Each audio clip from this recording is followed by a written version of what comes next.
Screen सही आ रही, टेढ़ी मेढ़ी तो नहीं? हेलो स्टूडेंट, बेटा गुड इवनिंग। आज का वीडियो लेक्चर जो है वो अनलिस्टेड पड़ा है। अभी 8 बजे के टाइम पर स्ट्रीम कर दिया जाएगा, मतलब आज का ये लेक्चर लाइव नहीं होगा और हम यहाँ बनाने जा रहे हैं अभी। बेटा पिछले टर्न पर हम लोग पढ़ रहे थे speed of transverse wave. Transverse wave की जो स्पीड का मेन फॉर्मूला है v बराबर under root T by mu. T क्या है? टेंशन इन द स्ट्रिंग, और म्यू लीनियर डेंसिटी है। किसी स्ट्रेच स्ट्रिंग में अगर स्ट्रिंग को स्ट्रेच कर दिया जाए,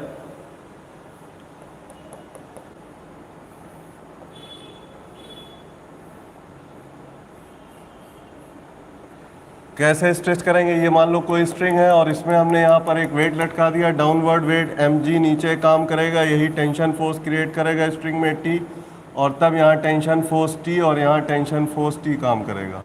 तो कहने का मतलब ये हुआ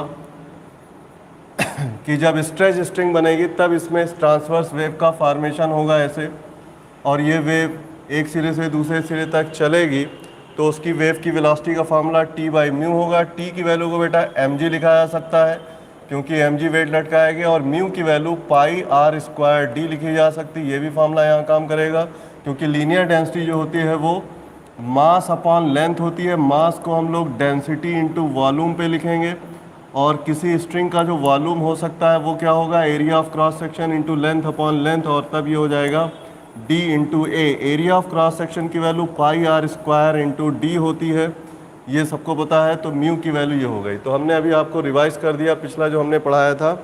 और अगर कोई हैवी स्ट्रिंग होती है तो ये तो हो गई स्ट्रिंग की बात बेटा, और तब उसमें वेव वेलोसिटी का ये फार्मूला है जिसमें mg upon pi are square d लिया जाता है। चलिए अब आइए, आपको हमने इसे हैवी स्ट्रिंग के लिए भी फार्मूला बताया था। हैवी स्ट्रिंग में नीचे से ऊपर की तरफ वेव चलती है, पिछला वाला जो लेक्चर उसे देख लीजिएगा। अब बेटा इसमें क्वेश्चन नंबर 26 से आपको हम पीडीएफ दिखा दें। क्वेश्चन नंबर 26 से करना है आज का जो वीडियो लेक्चर है, इसमें मेन क्वेश्चन करने और फिर इसके आगे का टॉपिक चलेगा। तो चलो क्वेश्चन नंबर 26 निकालते हैं। पहले जाए पीडीएफ खोल लेते हैं यहाँ पर, प्रोग्रेसिव वेव।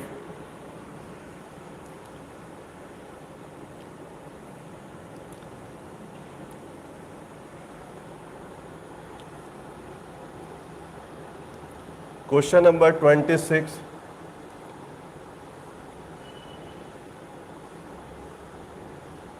ये आ गया बेटा क्वेश्चन नंबर 26। यहाँ से आज चलना है तो चलो इसको सॉल्व करते हैं। यहाँ पर क्वेश्चन को बड़ा कर लेते हैं थोड़ा साइज इसका।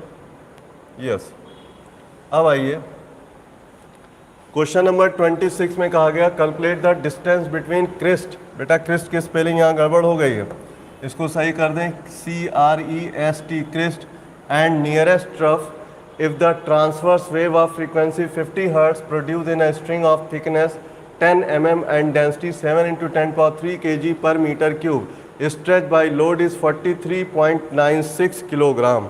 मतलब एक स्ट्रेच स्ट्रिंग है जिसमें कोई ट्रांसवर्स वेव चल रही है और इसकी स्पीड निकालनी है, जिसमें ट्रांसवर्स वेव की जो फ्रीक्वेंसी 50 हर्ट्ज और जो लोड दिया गया है, लोड का मतलब जो वेट लटकाया जाता है जिसे mg या टेंशन फोर्स कहते हैं, उस लोड में मास जो लगा हुआ है 43.96 kg का है।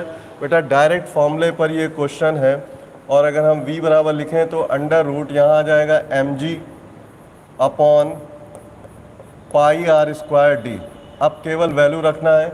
स्ट्रिंग की जो थिकनेस है ये डायमीटर है, d बराबर 10 mm दिया हुआ है, तो इससे रेडियस निकल आएगी r बराबर 5 mm, mm की जगह 10 टू द पावर -3 आ जाएगा। डेंसिटी दी गई है बेटा यहाँ पर, तो रेडियस हो गई, डेंसिटी हो गया, लोड हो गया, और g की वैल्यू यहाँ पर हम लोग 9.8 यूज़ करेंगे, तो वैल्यू रखते हैं 43.96 मल्टीप्लाइड बाई 9.8, g की वैल्यू हो गई। अब यहाँ पाई की वैल्यू 3.14 भी ले सकते हैं या 22/7, चलो 3.14 ले लेते हैं। 3.14 मल्टीप्लाइड बाई आर स्क्वायर, मतलब 5 का स्क्वायर 25 हो गया, इंटू 10 टू द पावर -6 हो जाएगा। आर स्क्वायर की ये वैल्यू रखेंगे, और डेंसिटी लास्ट में लिखा हुआ है बेटा 7 into 10 to the power 3 kilogram, और फिर पूरे का अंडर रूट होगा। मतलब कुल मिला के ये कैलकुलेशन बेस्ड आधारित सवाल है। और आप ध्यान दीजिए 3.14 से जब इसको डिवाइड करेंगे तो ये बेटा पूरा 14 टाइम जाता है। 14 × 42 होता है, अगर इसको इससे काटें तो ये आ जाएगा आपका 14 वैल्यू आ जाएगी पूरी पूरी यहाँ पर कटने के बाद। और यहाँ देख लो 25 का तो अंडर रूट हो जाएगा, 7 से जब इसको काटेंगे तो ये वैल्यू आ जाएगी यहाँ पर 9.8, 7 से ये कट जाएगा बेटा 2 आ जाएगा, 2 का 9.8 से मल्टीप्लाई कर लेंगे तो ये वैल्यू आ जाएगी 19.6। और नीचे की तरफ बेटा 25 हमें मिल रहा है, इसका अंडर रूट निकल आएगा आसानी से। बट पावर को एक बार चेक कर लें, -6 और ये 3 तो -3 हुआ, और ऊपर आके के +3 बन जाएगा, तो +3 में ऐसे वैल्यू लिखी जाएगी अंडर रूट इसका। अब अगर हम वेलोसिटी निकालना चाहते हैं तो यहाँ देखो एक पावर इसमें मल्टीप्लाई करो 196 बेटा पूरा पूरा 14 का स्क्वायर होता है, तो इसका अंडर रूट 14 आ जाएगा, इसका 5 आ जाएगा, तो यहाँ लिखेंगे 14/5 इंटू यहाँ पर एक पावर अंदर मल्टीप्लाई हो गई 10⁻2 बचा, और 2 का अंडर रूट लेंगे तो ये हो जाएगा 10, मतलब ये 140/5, तो ये हो गया आपका 140/5। तो आंसर आ गया बेटा इसमें, देख लो 5 से डिवाइड करेंगे तो 14, तो आंसर कितना आएगा बेटा ये 28 मीटर पर सेकेंड आया। 28 मीटर पर सेकेंड इसकी वेलोसिटी निकली। अब आगे कह रहे हैं कि इसमें क्या निकालना है, क्रेस्ट एंड ट्रफ के बीच की दूरी निकालनी। ध्यान दो क्वेश्चन में क्रेस्ट एंड ट्रफ बताया गया, तो अब क्रेस्ट एंड ट्रफ की दूरी का मतलब क्या हो गया, यहाँ छोटा सा वेव फॉर्मेशन, अगर एक ट्रांसवर्स वेव में ये क्रेस्ट होता है ये ट्रफ होता है, क्रेस्ट एंड ट्रफ के बीच की जो दूरी होती है ये λ/2 होती है, λ/2 की वैल्यू। इसका मतलब इस क्वेश्चन में हमें निकालना है वेवलेंथ और उसका आधा। तो क्रेस्ट एंड ट्रफ के बीच की जो दूरी होती है x बराबर λ/2 होती है, और लैम्डा की वैल्यू कहाँ से आएगी, लैम्डा आएगा v/f से, तो यहाँ आ जाएगा v/f, 2f बन जाएगा ये, और तब v की वैल्यू यहाँ पर 28 और यहाँ 2 और f यहाँ बेटा 50 कर देंगे तो ये 100 हो जाएगा। मतलब पूरा आंसर कितना आया, तो v/f करने पर 28/50 आएगा। तो क्रेस्ट एंड ट्रफ के बीच की दूरी 28 आ जाएगी बेटा, इसका आधा 28 दिया है यहाँ पर क्वेश्चन में, देख लो।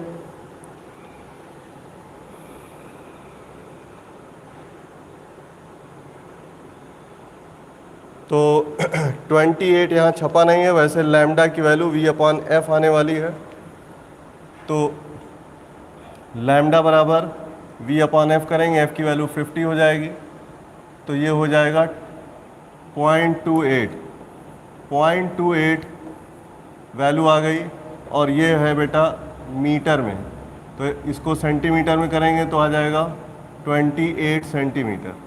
तो 28 सेंटीमीटर वैल्यू है यहाँ पर क्रेस्ट एंड ट्रफ के बीच की दूरी।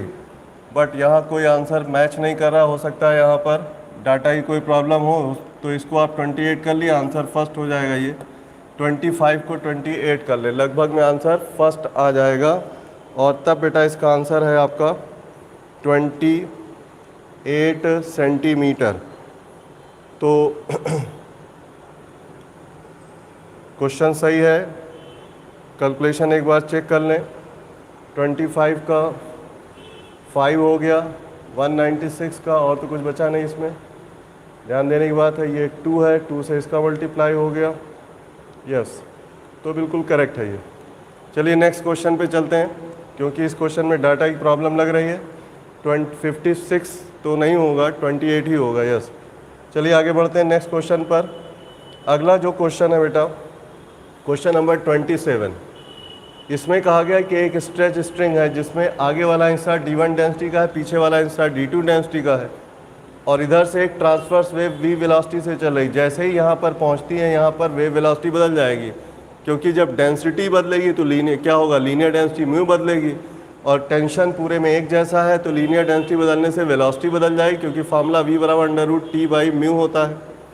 और तब वेलोसिटी 20% मोर हो गई, इसका मतलब डेंसिटी यहाँ घट गई होगी। और तब हमें इस क्वेश्चन में d1 और d2 का रेशियो बताना है। तो ये एक आसान सवाल है, रेशियो बना के लिख सकते हैं। वेलोसिटी का general formula √T/ linear density में πr² लिख सकते हैं। तो यहाँ देखो v square directly proportional to 1/d आ गया, बाकी सारी चीज़ें कांस्टेंट है, t πr², एक जैसी थिकनेस की दोनों स्ट्रिंग है, टेंशन की वैल्यू सेम है, तो डेंसिटी का रिलेशन 1/v² हो गया। अब अगर हम रेशियो बनाएं तो d1/d2 की वैल्यू बेटा डायरेक्ट लिख सकते हैं यहाँ पर, ये आ जाएगा v2/v1 का होल स्क्वायर, और यहाँ v1 को अगर इनिशियल 100 मान लिया जाए तो आगे जाने पे 20% वैल्यू मोर हो जाती है। इसका मतलब ये 120 हो जाएगी वैल्यू, इसका स्क्वायर करेंगे तो ये आएगा 1.2 का स्क्वायर मतलब 1.44। तो ये वैल्यू हो गई 12 का स्क्वायर 144। तो यहाँ देखो आंसर दिया हुआ है d1/d2 का ही रेशियो पूछा गया था और ये आ गया 1.44। क्वेश्चन बहुत आसान है, सीधे रेशियो बना करके सॉल्व किया जा सकता है। तो चलिए ये पूरा हो गया। नेक्स्ट क्वेश्चन पे चलते हैं, इसे हम रिलेट कर रहे हैं। अब आइए अगला question, question number 28। Question number 28 में डायग्राम बना हुआ है। इसमें बेटा ये ट्रांसवर्स वेव चल रही है v वेलोसिटी से, ये एक लोड लटका हुआ है। अगर इस लोड को वाटर के अंदर रख दिया जाए तो क्या होगा, टेंशन फोर्स में कमी आ जाएगी क्योंकि अब अपेरेंट वेट काम करेगा। अभी जो बेटा यहाँ वेट काम कर रहा है वो कौन सा वेट है, ये वेट इन एयर WA है, और यहाँ पर जब आ जाएगा तो इसमें बेटा अपेरेंट वेट काम करेगा W अपेरेंट। अपेरेंट वेट जब यहाँ काम करेगा तो ये अपेरेंट वेट जो होता है वो कम होता है एक्चुअल वेट से, और तब यहाँ टेंशन फोर्स कम होने से वेलोसिटी कम हो जाएगी। तो कह रहे हैं 10% वेलोसिटी कम हो गई। तो आपको हम पहले फॉर्मूला लिख के रिलेट करें तब आगे क्वेश्चन सॉल्व होगा। यहाँ पर वेलोसिटी जो होती है बेटा √T अपॉन म्यू होती है। T कहाँ से आएगा, इसी वेट की वजह से आएगा। तो यहाँ पे हम लिख सकते हैं वेट अपॉन म्यू। इसका मतलब ये हुआ कि वेलोसिटी डायरेक्टली प्रोपोर्शनल है √ वेट के। अब हमें v1 और v2 करके बताएं। यहाँ मान लो वेलोसिटी v1 है, यहाँ वाले में v2 है 90% कम, तो v2/v1 की वैल्यू ले लें या फिर वेट को इससे रिलेट कर लें स्क्वायर से।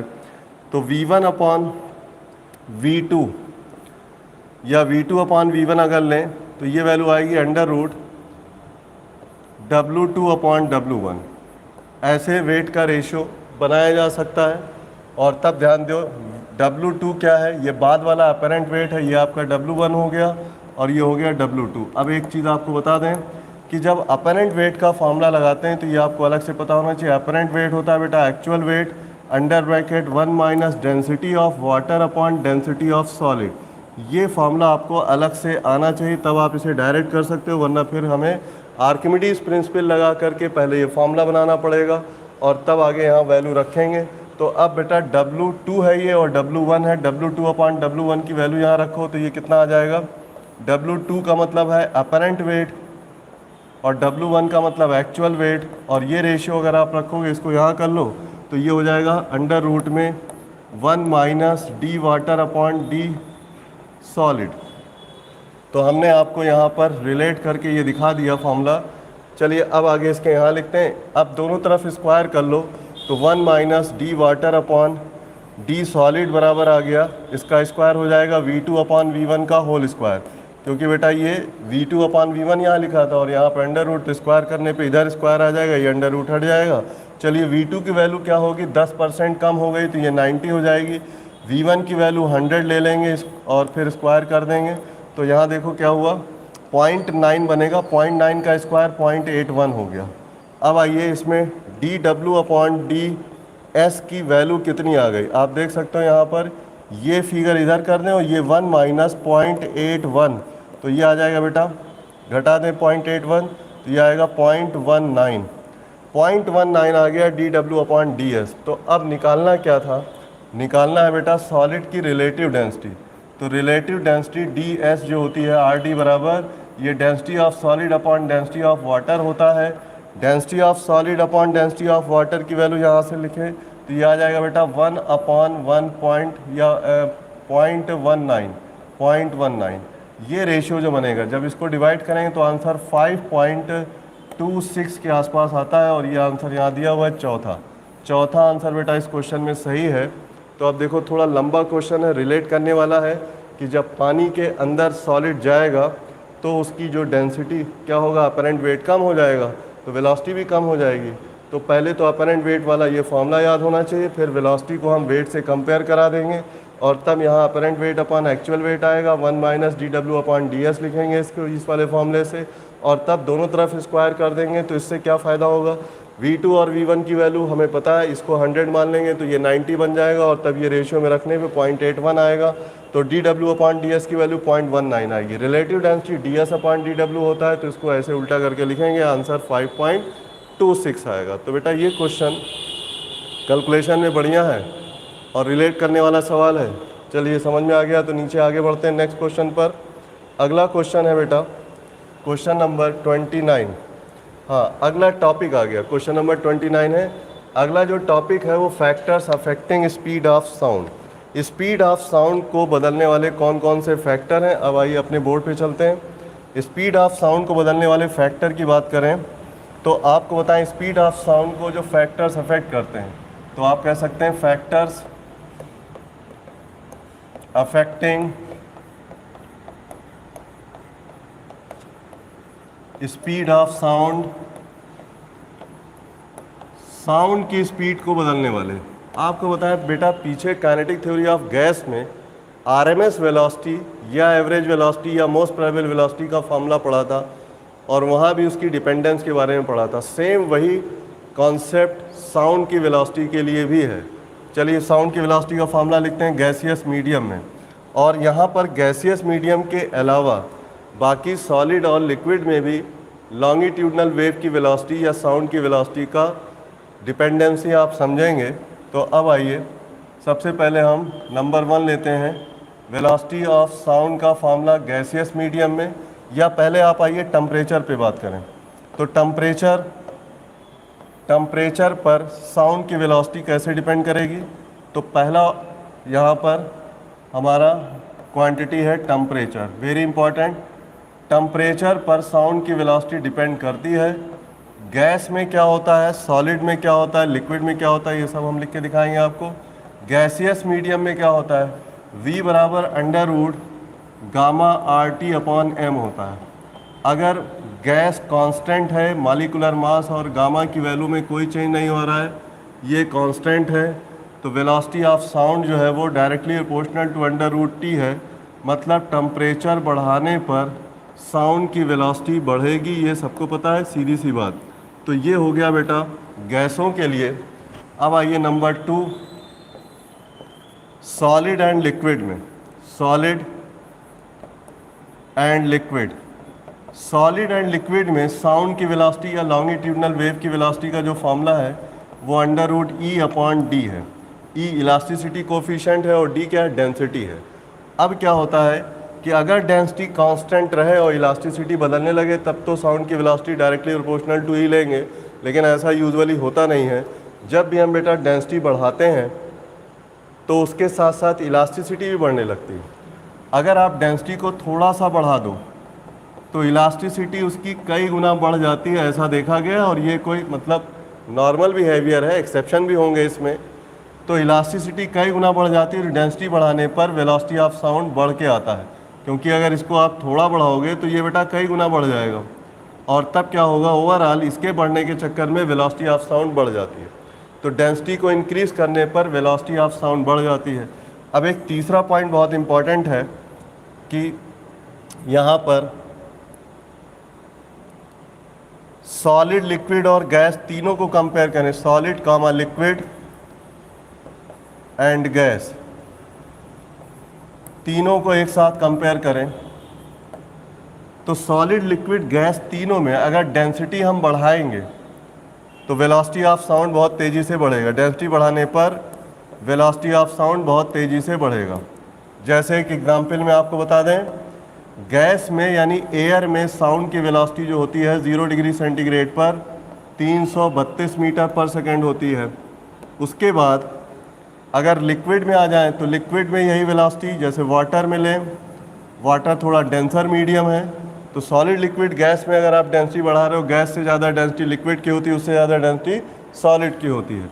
तो यहाँ पर बेटा ये करीब 1500 मीटर पर सेकेंड वैल्यू आती है। और अगर हम मेटल में ले लें, जैसे स्टील वगैरह में सॉलिड है, तो इसमें क्या होती है स्पीड, करीब 5000 मीटर पर सेकेंड वैल्यू आती है।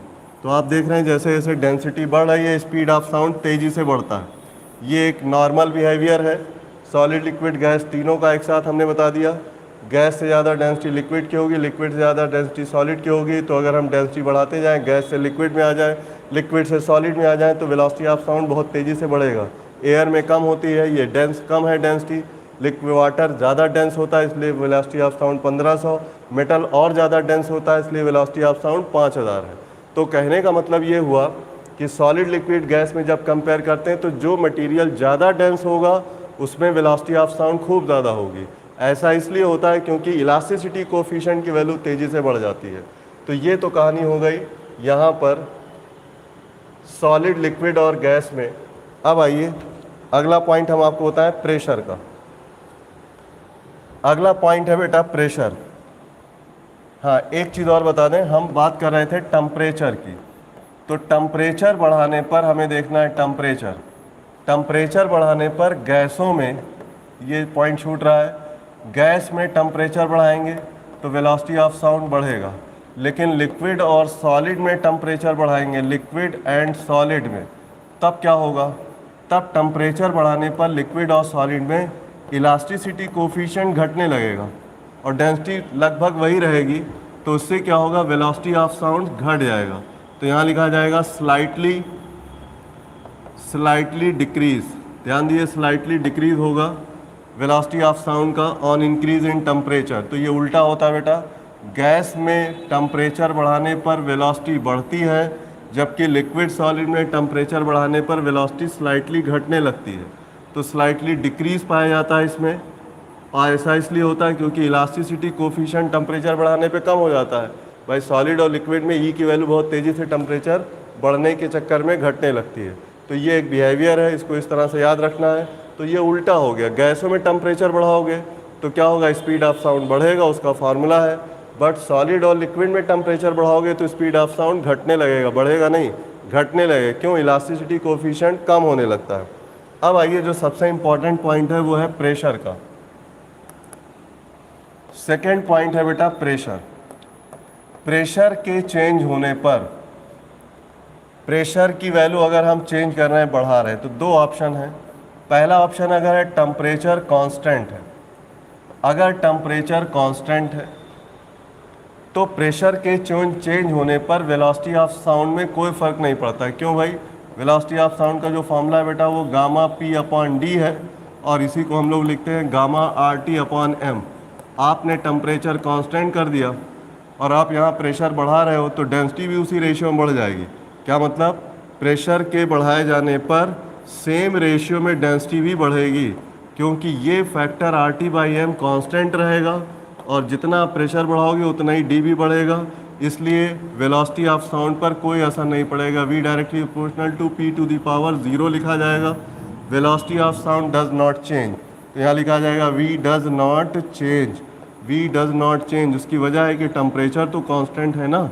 अगर टेम्परेचर कांस्टेंट है तो आप इस फॉर्मूले को देख लो, यहाँ पर R T by M fix रहेगा। इसका मतलब पी अपॉन डी में अगर पी बढ़ाया तो डी भी उतना ही बढ़ जाएगा, और तब ये रेशियो वही बना रहेगा, क्योंकि ये बदल नहीं सकता जब तक ये ना बदले, और तब वेलोसिटी कांस्टेंट रहेगी। तो does not change, velocity does not change pressure के बदलने पर। लेकिन जो दूसरा ऑप्शन है उसमें आप आइए कि अगर प्रेशर बदलने पर टेम्परेचर भी बदलने लगे, टेम्परेचर वेरिएबल हो जाए, प्रेशर को आप बढ़ा रहे हो, टेम्परेचर वेरिएबल, अगर टेम्परेचर वेरी करे तब फिर स्पीड ऑफ साउंड जो है वो बदल जाएगी।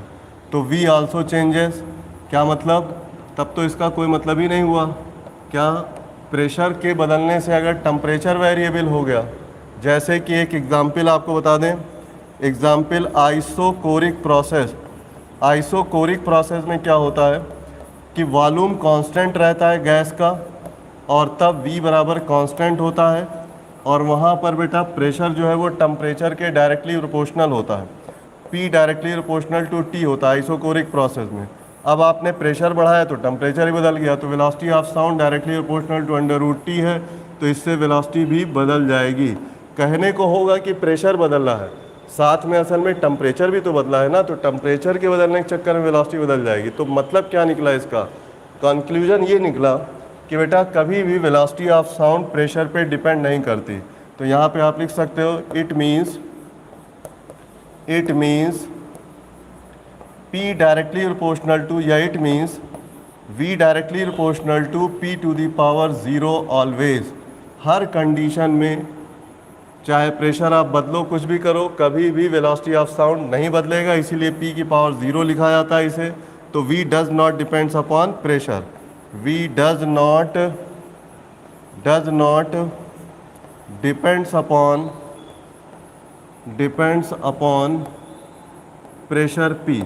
तो V जो है वो P पे डिपेंड नहीं करेगा, चाहे टेम्परेचर कांस्टेंट हो चाहे ना, क्योंकि जब टेम्परेचर कांस्टेंट है तब तो डेंसिटी बदल रही थी। मान लो टेम्परेचर वेरी कर रहा है, तो फिर टेम्परेचर जब वेरी कर रहा है तो फिर वेलोसिटी तो टेम्परेचर की वजह से बदलेगी ना। तो फिर कहने बेकार है कि प्रेशर बदलने से अगर टेम्परेचर बदले तो वेलोसिटी बदलेगी, तो वो एक्चुअली टेम्परेचर की वजह से बदल रही, नॉट प्रेशर। तो इसीलिए कहा जाता है नॉट डिपेंड। तो ये बहुत इंपॉर्टेंट पॉइंट था। आगे क्वेश्चन में भी इसका यूज़ करेंगे कि अगर हम प्रेशर डबल कर दें और टेम्परेचर आधा कर दें तो आपको सवाल टेम्परेचर वाले से लगाना है वेलोसिटी ऑफ साउंड के लिए। चलिए आगे बढ़ जाते हैं नेक्स्ट क्वेश्चन में। अगला जो पॉइंट है वो है प्रेशर के बाद डेंसिटी वाला। तो डेंसिटी अभी हमने आपको ऊपर समझा दिया, दोबारा से फिर लिख देते हैं। तीसरा पॉइंट है बेटा डेंसिटी का। तो डेंसिटी में आपको बताएं वेलोसिटी ऑफ साउंड जो है V directly proportional to 1/√d होता है, और कब, जब प्रेशर P बराबर कांस्टेंट हो। तो ऐसा हो सकता है कि जब प्रेशर कांस्टेंट रहे तो डेंसिटी बदलने से वेलोसिटी ऑफ साउंड क्या होगा, चेंज आएगा। डेंसिटी को बढ़ाने पर वेलोसिटी ऑफ साउंड घटेगा। ये होता है गैसों में, गैस में होता है केवल। गैस में जब डेंसिटी बढ़ती है तो वेलोसिटी घट जाती है, बहुत इंपॉर्टेंट है, इसको याद कर लें। For example at same pressure ना भी दिया जाए तब भी आप सेम प्रेशर मान करके अगर हम डेंसिटी बढ़ा दें, मान लीजिए हमारे पास हाइड्रोजन गैस है और दूसरी ऑक्सीजन गैस है। हाइड्रोजन गैस की डेंसिटी जो है वो कम होगी, किससे, ऑक्सीजन गैस से। तो अब velocity of sound same pressure पे दोनों को ले रहे हैं, तो किस में ज़्यादा होगा, तो वेलोसिटी ऑफ साउंड जो है वो डेंसिटी बढ़ने पर कम हो जाती है। इसका मतलब velocity of sound in hydrogen gas, velocity of sound in hydrogen gas ज़्यादा होगा velocity of sound in oxygen gas. इसका मतलब डेंसर गैस में स्पीड कम होती है। डेंसर गैस जो होती है, denser gas has low speed of sound, low speed of sound. तो ये फार्मूला जो हमने उठाया है ये वही वाला है, गामा P/d। प्रेशर कांस्टेंट रहे तो डेंसिटी के बढ़ने पर, गैसों में डेंसिटी बढ़ाने पर क्या होगा, वेलोसिटी ऑफ साउंड घटने लगेगा, उल्टा।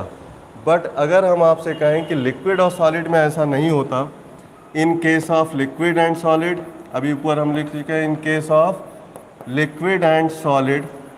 लिक्विड एंड सॉलिड में क्या होता है बेटा, लिक्विड और सॉलिड में यहाँ पर वेलोसिटी ऑफ साउंड जो है V का फार्मूला V = √E/d होता है, और डेंसिटी के बढ़ाने पर इलास्टिसिटी कई गुना बढ़ने लगती है और ओवरऑल रिजल्ट क्या आता है, वेलोसिटी बढ़ जाती है। अभी पीछे हम देख चुके हैं। इसका मतलब डेंसर मीडियम में, सॉलिड और लिक्विड के केस में, डेंसर मीडियम जो होता है, डेंसर मीडियम अगर है सॉलिड और लिक्विड में तो वेलोसिटी ऑफ साउंड लार्ज होगी वैल्यू। अब अगर तीनों को कंपेयर करें तो सॉलिड में सबसे कम गैस में होगी, तो वेलोसिटी ऑफ साउंड गैस में सबसे कम होती है। वेलोसिटी ऑफ साउंड लिक्विड में उससे काफ़ी ज़्यादा होती है, लिक्विड, और सबसे कम होती है वेलोसिटी ऑफ साउंड, उससे भी ज़्यादा होती है मेटल यानी सॉलिड में। तो सॉलिड में साउंड की वेलोसिटी सबसे हाईएस्ट होती है, गैसों में सबसे लोएस्ट होती है।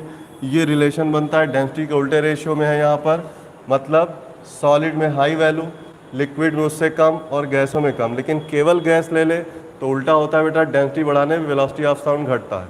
तो यहाँ पर दोनों केस हमने लिखा। आपको काम की बात बताते हैं, गैसों का बिहेवियर अलग है वेलोसिटी ऑफ साउंड के मामले में, सॉलिड लिक्विड का अलग है, दोनों एक दूसरे के लगभग उल्टे चलते हैं।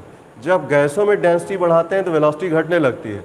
सॉलिड लिक्विड गैस तीनों ले लें, उसमें अगर हम डेंसिटी बढ़ाने लगे, सॉलिड से लिक्विड, लिक्विड से गैस, या घटाने लगें, तब वेलोसिटी ऑफ साउंड डेंसिटी के साथ साथ चलती। ज़्यादा डेंस है तो वेलोसिटी ज़्यादा होगी। तो ये उल्टा रिलेशन है दोनों में, इसको अच्छे से याद रखना चाहिए। चलिए अब आइए अगला पार्ट जो हम लोग बात कर रहे हैं मॉलिक्यूलर मास का। चौथा पॉइंट मॉलिक्यूलर मास। तो जो तरीका डेंसिटी का है बेटा, वही मॉलिक्यूलर मास का है। तो आप लिख सकते हो सेम एज डेंसिटी। इसका मतलब क्या होगा, मॉलिक्यूलर मास। तो आप फॉर्मूला देख लो यहाँ पर, under root gamma R T upon M.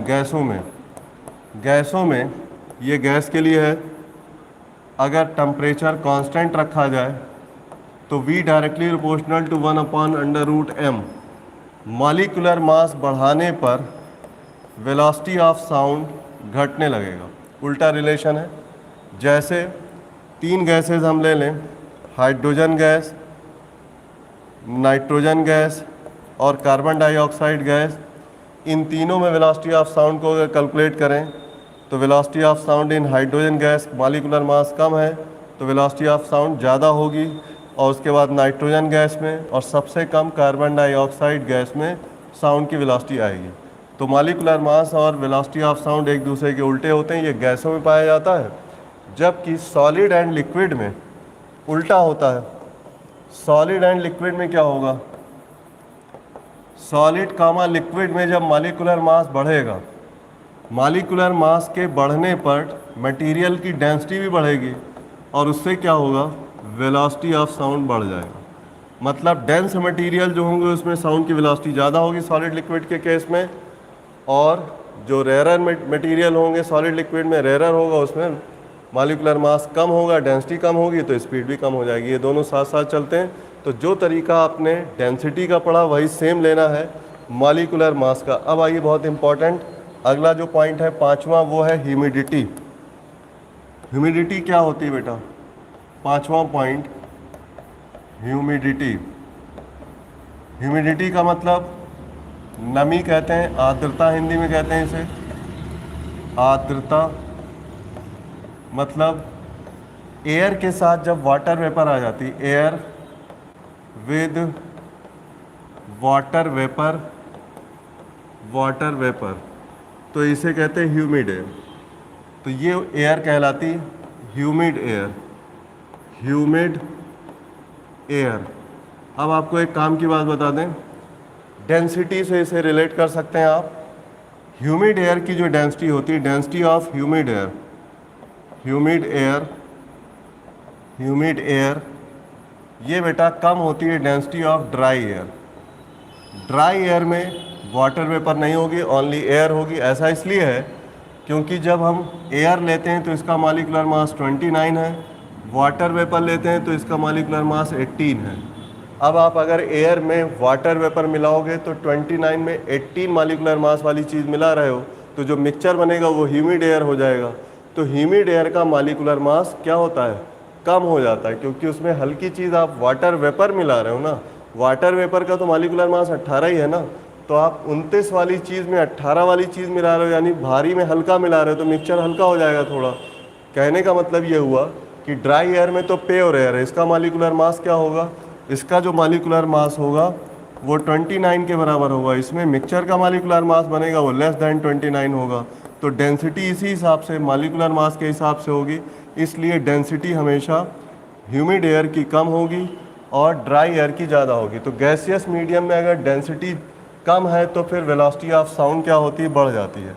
इसका मतलब velocity of sound 1 upon density के है, तो इसका मतलब velocity of sound in humid air greater हो जाएगी। ह्यूमिड एयर में वेलोसिटी ऑफ साउंड ग्रेटर हो जाएगी और ड्राई एयर की तुलना में। तो ये बिल्कुल सीधा सीधा हिसाब है ड्राई एयर। गैसों वाला ऑप्शन ले लेंगे यहाँ पर। तो वेलोसिटी ऑफ साउंड डेंसिटी के इन्वर्सली प्रोपोर्शनल है अंडर रूट के, तो इसका मतलब density of humid air less है तो वेलोसिटी ऑफ साउंड ग्रेटर हो जाएगी। तो बेटा बारिश के दिनों में, बरसात के दिनों में हवा के अंदर नमी ज़्यादा होने से साउंड की वेलोसिटी थोड़ा सा बढ़ जाती, क्योंकि डेंसिटी कम हो जाती। आप एयर के लिए या गैस वाला नियम लगा के यहाँ कर सकते हो। तो ये तो बात हो गई आपकी ड्राई एयर और ह्यूमिड एयर की।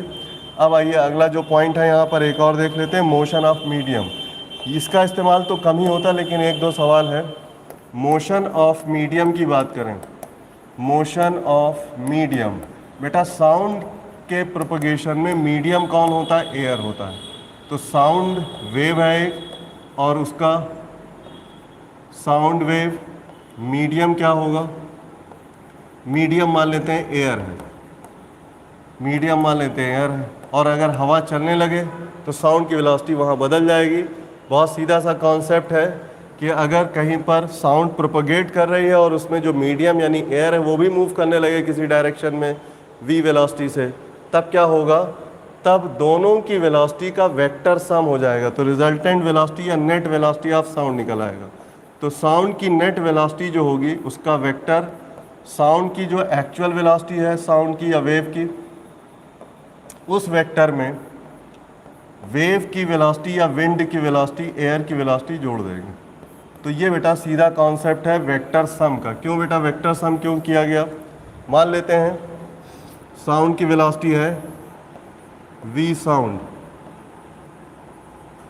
और उसमें एयर चलने की वजह से उसमें जो वेलोसिटी आएगी, चलो थोड़ा बढ़ा के ले लेते हैं, ये विंड की वेलोसिटी है या एयर की। दोनों वेक्टर किसी एंगल पे होंगे थीटा, तो इनका बेटा जो रिजल्टेंट बनेगा वो ऐसे आप बना सकते हो रिजल्टेंट पैरेललोग्राम वाले मेथड से। तो ये साउंड की नेट वेलोसिटी आ जाएगी v नेट। तो it is just vector sum. अब अगर वेलोसिटी ऑफ साउंड और वेलोसिटी ऑफ विंड के बीच का एंगल थीटा हो तो आप इसकी वैल्यू भी लिख सकते हो।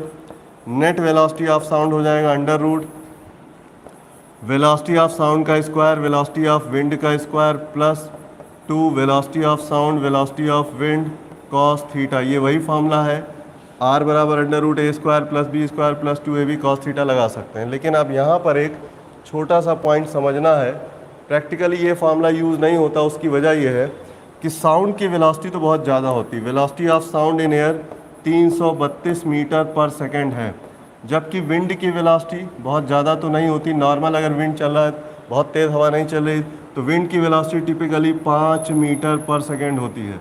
तो ध्यान देने की बात है, ये 332 है और ये 5 है, तो ये वैल्यू बहुत कम है। विंड की वेलोसिटी अगर बहुत छोटी हो जाए, very very less than sound की वेलोसिटी से, तब इस कंडीशन में फार्मूला ऊपर वाला लगाना बेकार है, क्योंकि उससे आंसर लगभग वही आएगा। तो उसका तरीका बेटा ये है कि उस कंडीशन में नेट वेलोसिटी ऑफ साउंड निकालने का फार्मूला होता है velocity of sound plus vs velocity of wind cos theta. ये कंपोनेंट मेथड कहलाता है। इसी ऊपर वाले फॉर्मूले से इसको बनाया गया है, सॉल्व करके निकाल सकते हैं। इसका क्या मतलब, जैसे मान लो साउंड की वेलोसिटी इस डायरेक्शन में है वेलोसिटी ऑफ साउंड, और विंड बेटे ऐसे जा रही बहुत कम वेलोसिटी से, वेलोसिटी ऑफ विंड, इनके बीच का एंगल थीटा है। तो इसका कंपोनेंट ले लेंगे। ये जो कंपोनेंट होगा ये वी डब्ल्यू कॉस थीटा कहलाएगा। ये साउंड की वेलोसिटी के डायरेक्शन में है तो जोड़ देंगे, और अगर अपोजिट डायरेक्शन में आए तो घटा भी सकते हैं। इसका मतलब विंड की वेलोसिटी का कंपोनेंट जो होता है वो साउंड की वेलोसिटी के साथ जोड़ घटा दिया जाता है। अब अगर ये एंगल थीटा यहाँ पर 0 डिग्री हो जाए तो नेट वेलोसिटी ऑफ साउंड क्या आएगा, velocity of sound plus velocity of wind, दोनों की वैल्यू जुड़ जाएगी। अगर थीटा की वैल्यू बेटा यहाँ पर 90 आ जाए तो 90 में क्या होगा, कॉस 90 0 हो जाएगा। तो नेट वेलोसिटी क्या होगी, लगभग वेलोसिटी ऑफ साउंड के ही बराबर हो जाएगी। और अगर ये एंगल दोनों के बीच का 180 हो जाए अपोजिट डायरेक्शन, थीटा बराबर 180 डिग्री, तब नेट वेलोसिटी ऑफ साउंड क्या आएगा, साउंड की वेलोसिटी में विंड की वेलोसिटी घट जाएगी। तो ये चीज़ हम लोग एक जगह पे यूज़ तो करते हैं बेटा, और वो है डॉपलर इफेक्ट। तो यहाँ पर विंड की वेलोसिटी घट जाएगी, मतलब जब दोनों वेक्टर एक साथ होंगे तो जुड़ जाएंगे। एक ऐसे होगा एक ऐसे होगा तो कोई फ़र्क नहीं पड़ेगा, ये 90 डिग्री का केस हो गया। ये ऐसे और ये ऐसे है, तब ये अपोजिट डायरेक्शन में वैल्यू घट जाएगी। तो वेक्टर सेम डायरेक्शन में है विंड का तो डायरेक्ट जोड़ दिए, परपेंडिकुलर है तो कोई ज़रूरत नहीं, लगभग यही वैल्यू आ जाएगी नेट वैल्यू। और अगर अपोजिट डायरेक्शन में है तो घटा दीजिए।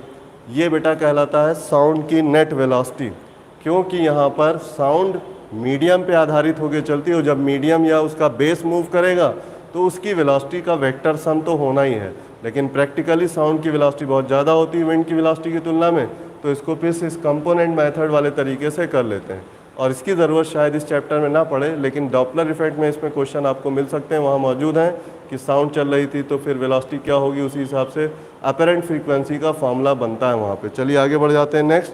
अब बेटा इसके बाद क्वेश्चन नंबर 29 है, तो क्वेश्चन नंबर 29 को देख लेते हैं क्या है। क्वेश्चन नंबर 29 ये आ गया आपका, ये आ गया क्वेश्चन। क्वेश्चन 29 में क्या कह रहा है, क्वेश्चन 29 में कह रहा है speed of sound in air M बराबर 29 at 0 degree centigrade is about 332, ये तो होता ही है। Calculate the speed of sound in nitrogen gas at 127 degree centigrade. इसका मतलब ये हुआ कि साउंड की वेलोसिटी एयर में दी है एक टेम्परेचर पे, और एक दूसरी गैस नाइट्रोजन गैस में साउंड की वेलोसिटी निकालनी है, उसका टेम्परेचर भी अलग है।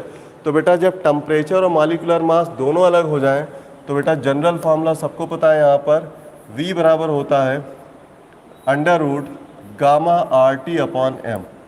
अब अगर गैसों को कंपेयर करना है तो टेम्परेचर बदल रहा है, मॉलिक्यूलर मास बदल रहा है। एक चीज़ और चेक कर लेनी चाहिए, एयर बेटा डायटॉमिक मिक्सचर है, नाइट्रोजन गैस भी डायटॉमिक। इसका मतलब दोनों में गामा की वैल्यू सेम होगी, इसलिए गामा यहाँ कांस्टेंट होगा। तो एयर के लिए और नाइट्रोजन गैस के लिए टेम्परेचर T1 और T2 हो गया, मॉलिक्यूलर मास M1 और M2 हो गया बेटा। और बट गामा की वैल्यू यहाँ पर सेम रहेगी, गामा 1 बराबर गामा 2 होगा, दोनों ही डायटॉमिक है, इसलिए कोई फ़र्क नहीं पड़ेगा। डायटॉमिक तो डायटॉमिक होने की वजह से गामा 1 बराबर गामा 2 होगा, इसलिए इसको यहाँ छोड़ देंगे, आर की वैल्यू ऐसे ही कांस्टेंट रहती है। तो पता चला V directly proportional to under root T/M हो जाएगा, और तब कंपेयर करके आप यहाँ सीधे वैल्यू निकाल सकते हैं। कैसे कंपेयर करेंगे? वेलोसिटी नाइट्रोजन गैस में हमें पता करनी, तो velocity of sound in nitrogen gas upon velocity of sound in air. Temperature के हिसाब से देखा था, टेम्परेचर ऑफ नाइट्रोजन गैस ऊपर लिखा जाएगा, टेम्परेचर ऑफ एयर नीचे लिखा जाएगा, क्योंकि टेम्परेचर के सीधे रेशियो में मॉलिक्यूलर मास उल्टा हो जाएगा। तो molecular mass of nitrogen gas नीचे आएगा, मॉलिक्यूलर मास ऑफ एयर ऊपर आ जाएगा।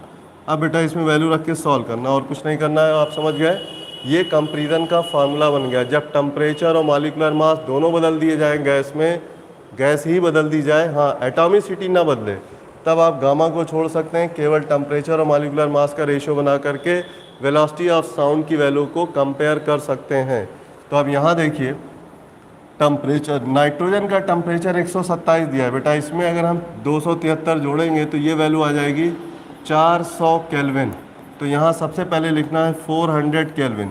उसके बाद मॉलिक्यूलर मास ऑफ एयर 29 है, टेम्परेचर ऑफ एयर दिया है 0 डिग्री सेंटीग्रेड, यहाँ देखिए दिया है 0 डिग्री, 0 डिग्री, 0 का मतलब 273 केल्विन हो गया। और यहाँ पर molecular mass of nitrogen gas 28 है। नियर अबाउट आप चाहो तो इसे कैंसिल कर सकते हो। ध्यान दो बेटा, ये वैल्यू 29 और ये 28 लगभग कैंसिल हो रहे हैं, इसको आप छोड़ो, ये लगभग कैंसिल हो गई 28 और 20 अप्रॉक्सीमेशन में।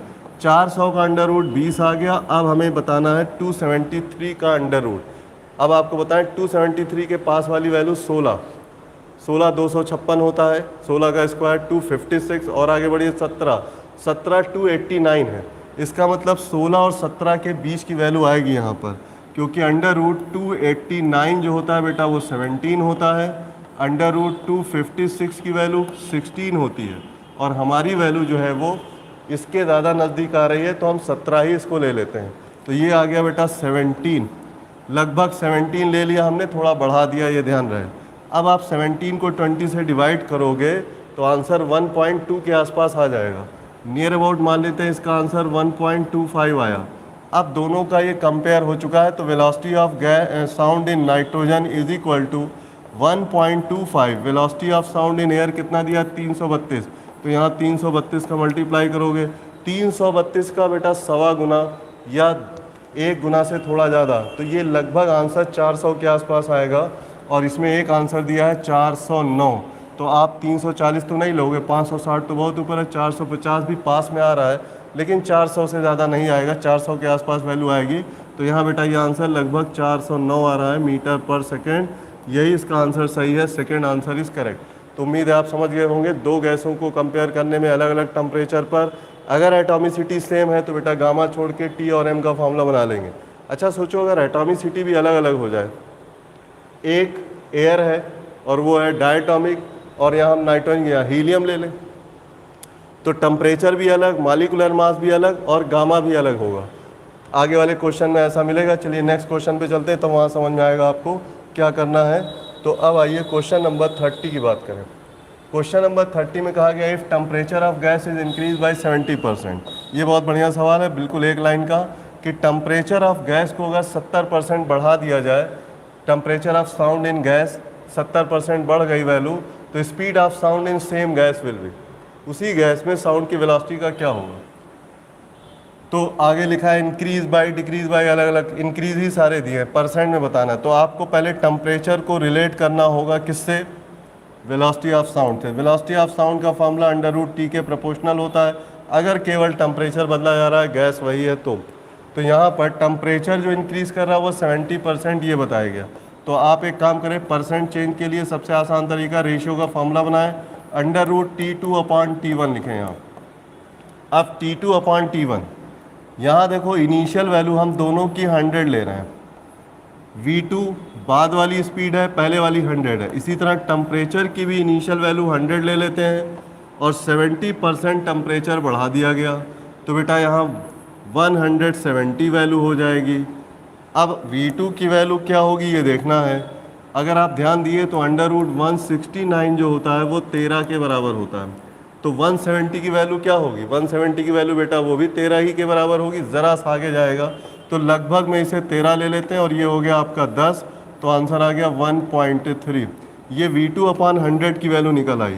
अब आइए V2 कितना निकलेगा, तो आंसर आएगा 130 मीटर पर सेकेंड, मतलब V2 की वैल्यू 130 मीटर पर सेकेंड निकल के आएगी, या 130 मीटर पर सेकेंड, क्योंकि इनिशियल वैल्यू तो हमने 100 मानी थी, तो यहाँ यूनिट लिखने की ज़रूरत नहीं है, यूनिट ना लिखे तो अच्छा। V2 आ गया 130, और तब V1 कितना था बेटा, V1 था 100 आपका, तो V1 तो यहाँ 100 है और V2 130 है, सामने दिख रहा है ये वैल्यू बढ़ गई, और कितनी बढ़ गई ये भी आपको दिखाई दे रहा है। सीधे आंसर मिला आपको 30% इंक्रीज़ हो गई, तो डेल्टा V परसेंट बराबर कितना दिखाई दे रहा है, तो आप कहोगे 30% वैल्यू इंक्रीज़ कर रही, 30% इंक्रीजमेंट, तो आंसर हो गया 3rd।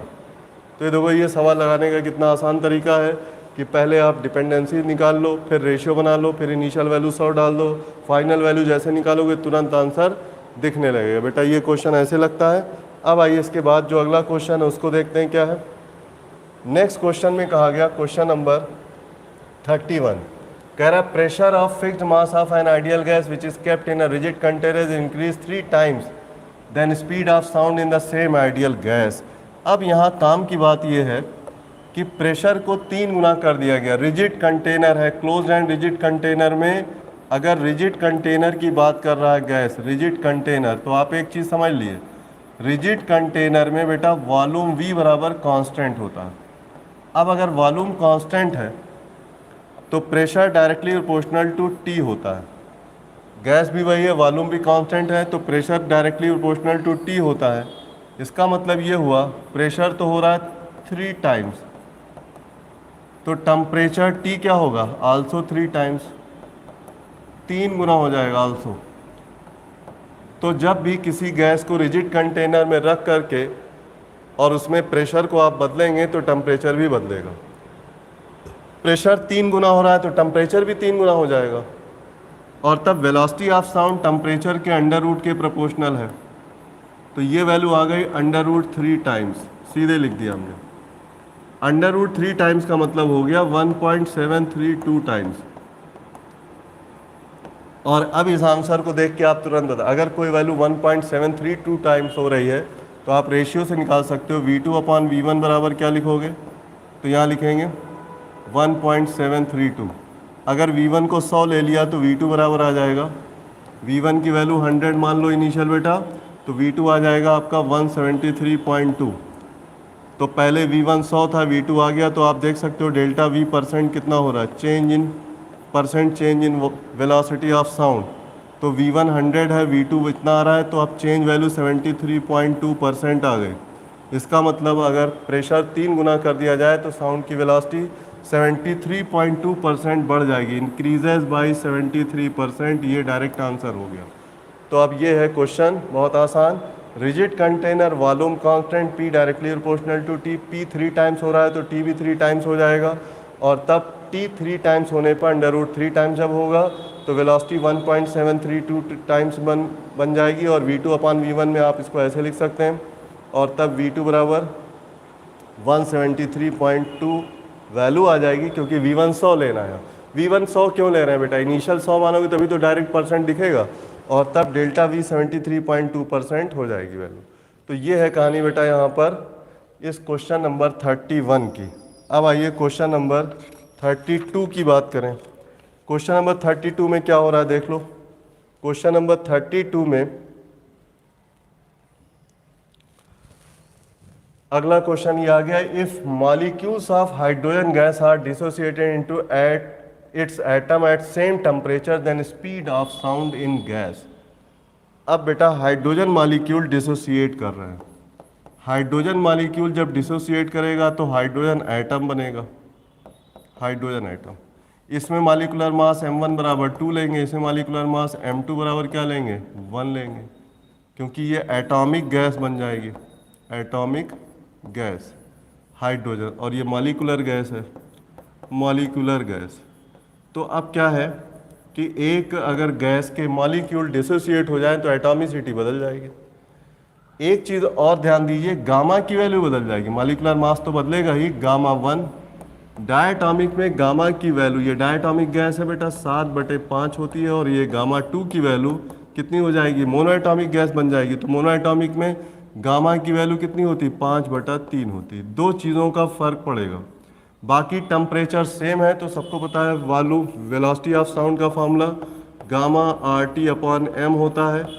इसका मतलब यहाँ पर अगर हम रेशियो बनाएं बाद वाली और पहले वाली, तो V2/V1 का रेशियो जब बनाएंगे तो बेटा यहाँ पे आएगा गामा 2/गामा 1 मल्टीप्लाइड बाई m2, यहाँ नीचे लिखेंगे, m1 ऊपर लिखेंगे। बस वैल्यू रख के इसे सॉल्व करना है। V2/V1 की वैल्यू क्या होगी, वैल्यू रखो यहाँ पर, गामा 2 5/3 है, गामा 1 कितना है, गामा 1 की वैल्यू बेटा 7/5 है।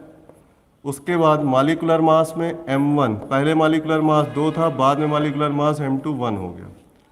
तो ऊपर आप देख सकते हैं पूरी वैल्यू 50 आ गई, या 25 रहने दें, अंडर रूट लेना है, 2 से इसको डिवाइड कर दें, 21 का आधा 10.5 हो गया। ये इस पूरे का अंडर रूट लेना है, 25 की वैल्यू 5 हो गई, और 10.5 का अंडर रूट आपको याद होना चाहिए। हम आपको एक वैल्यू दे दे रहे हैं, आपको पता है 1024, इसका अंडर रूट पूरा एग्जैक्टली 32 होता है, ये आपको याद होना चाहिए। तो अगर हम 10.24 का अंडर रूट लें बेटा तो ये 3.2 होगा, और हमारा नंबर 10.5 है, थोड़ा सा ज़्यादा है तो 3.25 समथिंग आएगा। अगर आप इसे 3.2 ही ले लें तब भी काम चल जाएगा। अब इसको जब डिवाइड करोगे तो लगभग ये आंसर 1.56 आएगा। इसका मतलब ये हुआ कि वेलोसिटी का जो रेशियो है V2 बराबर आ गया 1.56 V1, ये सीधा हिसाब बन गया। तो आपने देखा हमने 25 का अंडर रूट 5 ले लिया, 10.5 3.2 के बराबर होगा लगभग, क्योंकि बेटा 1024 32 होता है, तो 10.24 3.2 होगा, तो यही लगभग 3.2 या 3.25, और ये आंसर 1.56 आएगा। क्योंकि ये आंसर दिया है इसलिए हमने इसको लिखा है, यहाँ पे आंसर दिया है 1.54 है, सॉरी 1.54 ले ले, एग्जैक्ट वैल्यू है यहाँ पे 1.54 टाइम्स V1 होगा, तो आंसर आ गया इसका C।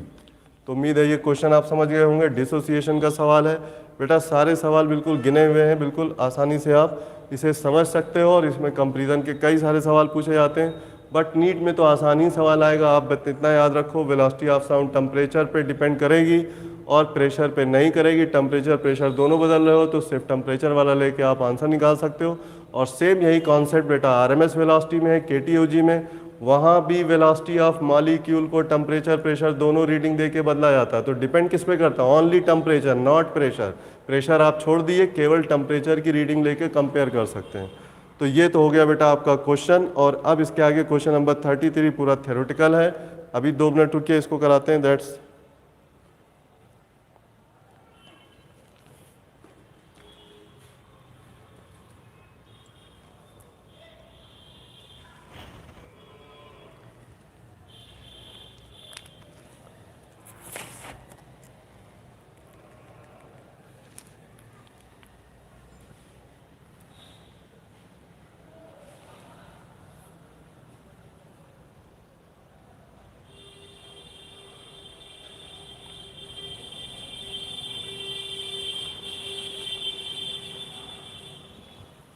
हाँ बेटा, आइए अब आगे बढ़ते हैं। अगला जो क्वेश्चन है क्वेश्चन नंबर 33। वो क्या है देखिए। क्वेश्चन नंबर 33 में कहा गया choose correct statement in the following. पीछे जो आपने पढ़ा उसी पे आधारित ये सब अलग अलग स्टेटमेंट है भाई, इनको पढ़ते जाइए और इसको बताइए गलत है सही है क्या है। पहला स्टेटमेंट है speed of sound in air does not depends upon pressure, बिल्कुल सही लिखा हुआ। एयर में साउंड की वेलोसिटी इस प्रेशर पे डिपेंड नहीं करती। Density of humid air is greater then density of dry air. Humid air की डेंसिटी ड्राई एयर से ज़्यादा होती है। नहीं भाई, density of humid air, humid air की डेंसिटी लेस होती है डेंसिटी ऑफ ड्राई एयर। क्यों भाई? ड्राई एयर में प्योर एयर है, उसका मॉलिक्यूलर मास 29 है, जबकि ह्यूमिड एयर में थोड़ा वाटर वेपर मिक्स हो गया है तो उसमें आप 29 एयर का molecular mass, water vapour mix करोगे तो 18 ही तो होगा। 29 के साथ 18 मिलाओगे तो मिक्सचर का मॉलिक्यूलर मास कम हो के आएगा, 29 से तो कम ही आएगा और तब इसीलिए उसकी डेंसिटी कम हो जाएगी। तो ये है इसका मतलब, ये स्टेटमेंट सही नहीं है। Density of humid air is greater than that of density of dry air, गलत हो गया। अब आइए सी में, average molecular mass of mixture of mono atomic gas है यहाँ पर, is same as that of mixture of diatomic gas at the same temperature, then the ratio of speed of sound in above mixture is equal to 1। ओह, एक बेटा diatomic है, दूसरी gas mono atomic है, molecular mass दोनों का same है, कह रहे हैं एयर की में उन दोनों में स्पीड ऑफ साउंड का रेशियो 1 होगा। नहीं, ऐसा इसलिए होगा क्योंकि यहाँ पर स्पीड ऑफ साउंड जो है वो कितने चीज़ों पे डिपेंड है, under root 3RT gamma RT by M, यानी गामा और टेम्परेचर एम ले लें। एम तो बेटा सेम हो गया बट गामा सेम नहीं हो पाएगा क्योंकि एक मोनोएटॉमिक एक डायटॉमिक, इसलिए स्पीड ऑफ साउंड का रेशियो जब बनाओगे तो 1 नहीं आएगा। इसका मतलब ये 1 नहीं होगा, ये गलत छपा है, इसलिए स्टेटमेंट सी भी जो है वो गलत हो गया, केवल ये सही पाया गया। अब आइए, in case of solid and liquids denser medium have larger speed, बिल्कुल सही, but in gases denser medium has smaller speed, बिल्कुल सही लिखा हुआ है। सॉलिड और लिक्विड में डेंसर मीडियम में स्पीड ज़्यादा होती है, जबकि गैस में डेंसर मीडियम में स्पीड कम होती है। उल्टा है दोनों एक दूसरे का, हम पीछे समझा चुके हैं, तो ये स्टेटमेंट बिल्कुल सही पाया गया।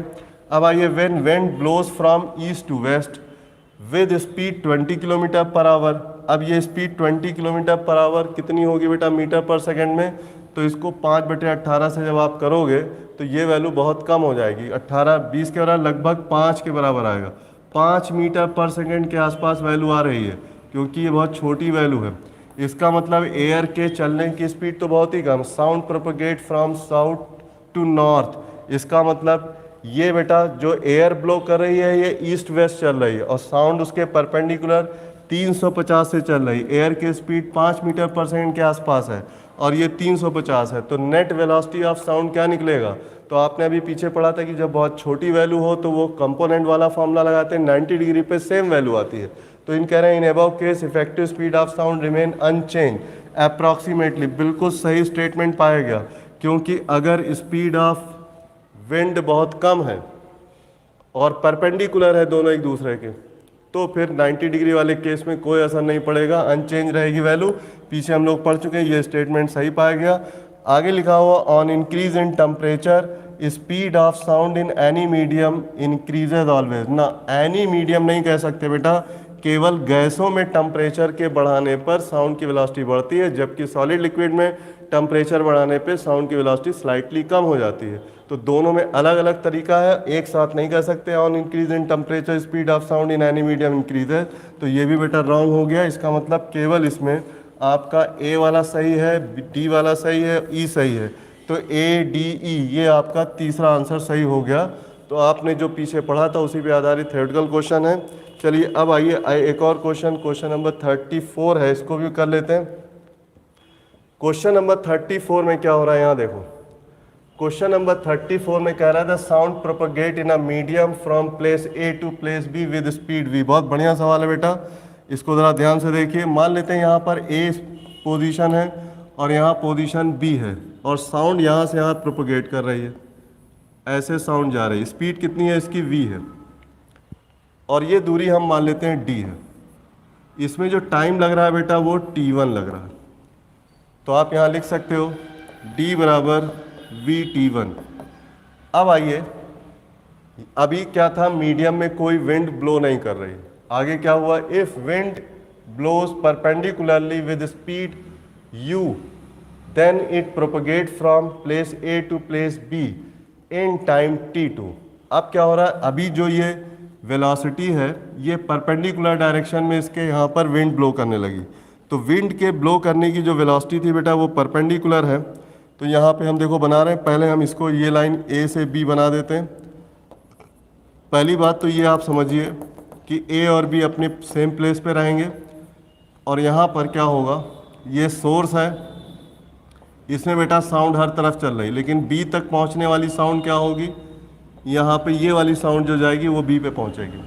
अगर आप देखें तो ये वाली साउंड B पे नहीं पहुँचेगी, ना ये वाली, जो बिल्कुल सीधे सामने जा रही वही साउंड तो B पे पहुँचेगी। ठीक, अभी क्या हो रहा है, यहाँ पर सोर्स में फिर वही हो रहा है, चारों तरफ साउंड इधर उधर चल रही है, सोर्स से निकल रही है, लेकिन यहाँ हवा चलने लगी। अब सोचो ये जो साउंड जा रही थी हवा की वजह से उसका डायरेक्शन बदल जाएगा, तो ये जो साउंड जा रही है तो B तक नहीं पहुँचेगी, तो कौन सी साउंड पहुँचेगी।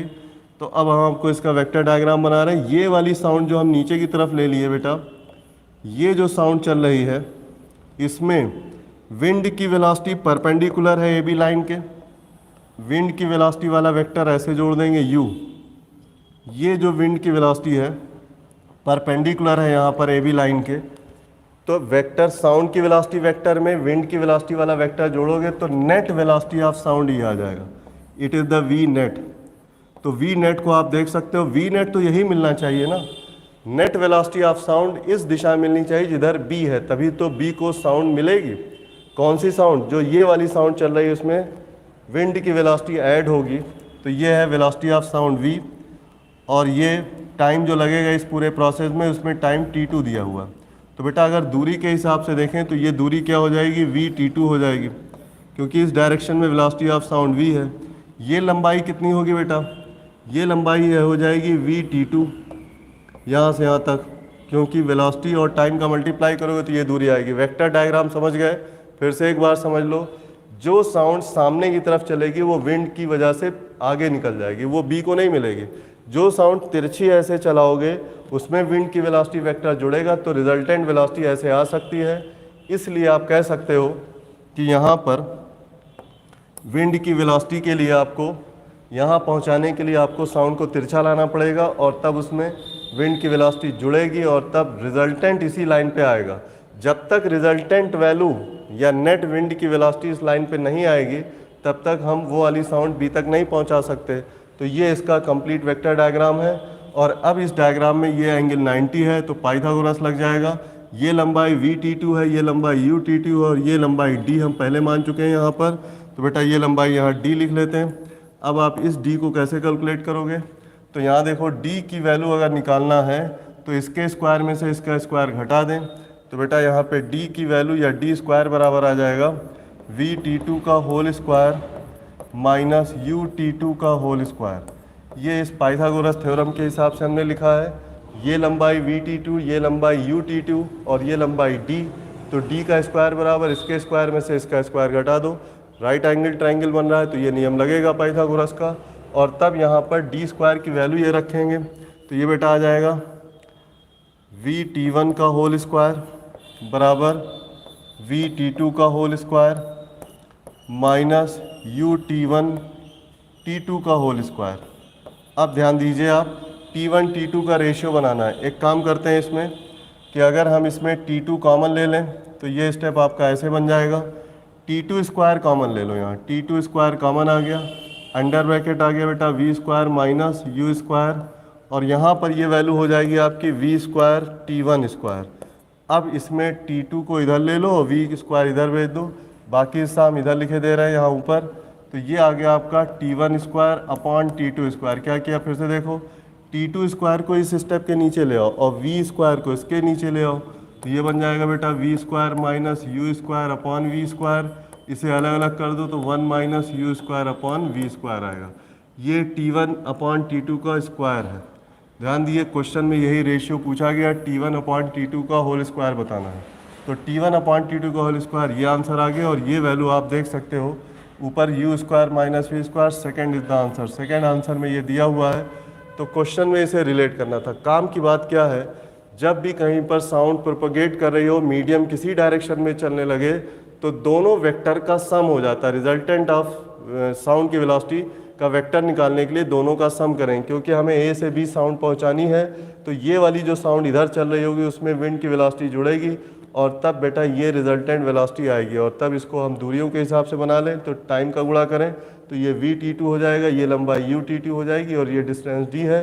तब इस हिसाब से आप पाइथागोरस लगा के इसे रिलेट कर सकते हो, और तब यहाँ पर T1/T2 का स्क्वायर निकालोगे तो 1 - U²/V²। ये कैलकुलेशन की बात है। तो बेटा अच्छा सवाल है और ये पीछे कहीं मौजूद आया हुआ सवाल। चलिए अगला टॉपिक अब इसके आगे पढ़ना, प्रोपगेशन ऑफ साउंड। तो उम्मीद है आप समझ गए होंगे। चलिए इसे छोड़ते हैं। अब आइए अगला टॉपिक आपको पढ़ना है, प्रोपगेशन ऑफ साउंड। साउंड का प्रोपगेशन 3 तरह से होता है और इसका इस्तेमाल कई जगहों पे आप करोगे। लाइट में भी इसका इस्तेमाल इसी तरह से होता है। तो प्रोपगेशन ऑफ साउंड में, propagation of sound, sound medium में कैसे चलती है, किधर चलती है, उसके चलने का तरीका क्या होता है, ये डिपेंड करता है शेप ऑफ साउंड सोर्स पर। साउंड सोर्स का शेप कैसा है, उसी आधार पे साउंड का प्रोपगेशन होता है मीडियम में। तो यहाँ हम लिख सकते हैं, it is depend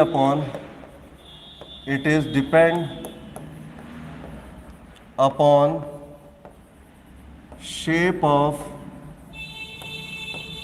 sound source. Sound source का जैसा शेप होगा उसी हिसाब से साउंड मीडियम में फैलेगी, उसका प्रोपगेशन होगा। तो ठीक है, साउंड का प्रोपगेशन जो है वो साउंड सोर्स के डिज़ाइन पे डिपेंड करता है। अब कुल मिला के आपको हम बताएं, 3 तरह के बेसिक डिज़ाइन हो सकते हैं साउंड के, और वो कौन कौन से। पहला जो सोर्स का डिज़ाइन होता है, नंबर 1, वो है प्लेनर सोर्स। प्लेनर सोर्स में क्या होता है, प्लेनर सोर्स में एक शीट लाइक स्ट्रक्चर होता है सोर्स का, जिससे सारी वेव एक दूसरे के पैरेलल निकलती है। डायग्राम में हम यहाँ बना के आपको दिखा दें। मान लीजिए हमने ये रेक्टेंगुलर शीट ले ली, ये जो रेक्टेंगुलर शीट है ये वेव का सोर्स है, रेक्टेंगुलर शीट है। अब इस रेक्टेंगुलर शीट से के परपेंडिकुलर डायरेक्शन से साउंड निकल रही है ये। तो साउंड वेव हम यहाँ बना के दिखा दें आपको। ये बेटा साउंड वेव एक यहाँ निकली ऐसे, एक और साउंड वेव ऐसे निकल रही है, ये साउंड वेव यहाँ से निकल रही है, ये साउंड वेव यहाँ से निकल रही, बीच में एक ले लेते हैं यहाँ से निकल रही। जितनी भी बेटा वेव्स आप चलाओगे ये सब एक दूसरे के पैरेलल वेव निकलेंगे, क्योंकि जो शीट है हमारी यही साउंड सोर्स है। अब क्या होगा, ऐसे साउंड चारों तरफ क्या एक ही डायरेक्शन में चलेगी। तो ये कहलाता है 1 डायमेंशनल प्रोपगेशन। और ध्यान देने की बात इसमें यह है कि यहाँ पर बेटा जो आगे अगर हम वेव के परपेंडिकुलर एक और शीट यहाँ बना दें, तो ये जो आप देख रहे हैं ये बन जाएगा वेव फ्रंट। तो हाइगेंस की थ्योरी के हिसाब से वेव के चलने के परपेंडिकुलर प्लेन को हम लोग वेव फ्रंट कहते हैं। तो यहाँ कई सारे वेव फ्रंट एक के बाद एक बना सकते हैं ऐसे। तो मीडियम में साउंड का जो प्रोपगेशन है, आगे बढ़ने का जो तरीका है, वो यहाँ पे दिखाई दे रहा है कि प्लेनर शीट से जब साउंड निकलती है बिल्कुल सीधे डायफ्राम से, तो बिल्कुल वेव सारी सीधे चलती हैं। इसकी वजह यह है कि हमेशा सरफेस के परपेंडिकुलर इमिशन होता है वेव का। तो यहाँ सरफेस प्लेनर है तो सारी वेव एक दूसरे के पैरेलल चल रही है। तो इस तरह के प्रोपगेशन को 1 डायमेंशनल वेव कहते हैं। एक्चुअली ये 1 डायमेंशनल 1D वेव कहलाएगी, 1D वेव कहलाएगी। अब आइए 1D वेव में ख़ास बात ये होती है कि जो 1 डायमेंशनल वेव है उसमें बेटा इंटेंसिटी की जो वैल्यू है I, वो आगे जाने पर, मान लो यहाँ से यहाँ तक सोर्स में x दूरी आगे गए, तो यहाँ पे इंटेंसिटी I और यहाँ पर इंटेंसिटी I0 इनिशियल वैल्यू मान लें। ये सारी वैल्यू कांस्टेंट रहती है। तो इंटेंसिटी की वैल्यू कांस्टेंट रहेगी, एम्पलीट्यूड भी कांस्टेंट रहेगा, A0 और A। कहने का मतलब x दूरी पे जाने पर एम्पलीट्यूड और इंटेंसिटी सेम रहेगी। क्योंकि वेव बेटा मीडियम में फैल नहीं रही है तो उसकी एनर्जी बिल्कुल बराबर से चलेगी, वेव फ्रंट प्लेनर बनेंगे। तो आप एक लाइन लिख सकते हो 1D वेव। वेव फ्रंट का डिज़ाइन कैसा होगा, वेव फ्रंट जो है वो प्लेनर बनेगा, प्लेन शीट जैसा प्लेनर, क्योंकि वेव फ्रंट हमेशा वेव के परपेंडिकुलर बनता है। इंटेंसिटी और एम्पलीट्यूड ये कांस्टेंट रहेंगे मीडियम पे, और तब जो वेव की इक्वेशन हम लोग लिखेंगे y is equal to A sine omega T, मान लेते हैं एक्स एक्सिस में वेव जा रही है आगे पॉजिटिव, तो माइनस के एक्स, ये कहलाती बेटा प्लेन प्रोग्रेसिव वेव। तो इससे बनने वाली plane progressive wave PP wave कहलाती है, ये प्रोग्रेसिव वेव। इसीलिए प्लेन प्रोग्रेसिव वेव का एम्पलीट्यूड कांस्टेंट रहता है और ये सारी वेव एक दूसरे के पैरेलल चलती है। तो ये एक तरह की लॉन्गिट्यूडनल वेव का हमने बनाया, मीडियम के अंदर चलने वाली वेव। वेव को दिखाने के लिए हमने ऐसे ऐसे दिखा दिया, ये मत समझिएगा ट्रांसवर्स वेव है। तो एक साथ सीधे सीधे आगे बढ़ना ये कहलाता है आपका प्लेन प्रोग्रेसिव वेव का चलना। वेव का टाइप कुछ भी हो सकता है, बट उसके चलने का तरीका बताया गया है, इसे कहते हैं 1 डायमेंशनल वेव। और इसमें हमेशा वेव की यही इक्वेशन लगेगी, एम्पलीट्यूड और इंटेंसिटी कांस्टेंट होगी, पोजीशन पे डिपेंड नहीं करेगी। तो आप कह सकते हो एम्पलीट्यूड आई बराबर I naught X to the power 0, amplitude A बराबर A naught X to the power 0, मतलब नॉट डिपेंड्स अपॉन एक्स, इस तरह से कह सकते हैं। मतलब जो इनिशियल वैल्यू वही फाइनल वैल्यू होगी। अब इसके एग्जाम्पल देख लो कौन कौन से हैं बेटा। आपको बताएं जितनी भी प्लेनर सरफेस से निकलने वाली वेव होती बड़े से स्पीकर से, लार्ज स्पीकर अगर है लार्ज साइज़ का तो उसका डायफ्राम बिल्कुल सीधा होगा, तो वहाँ से साउंड वेव इमिट होगी।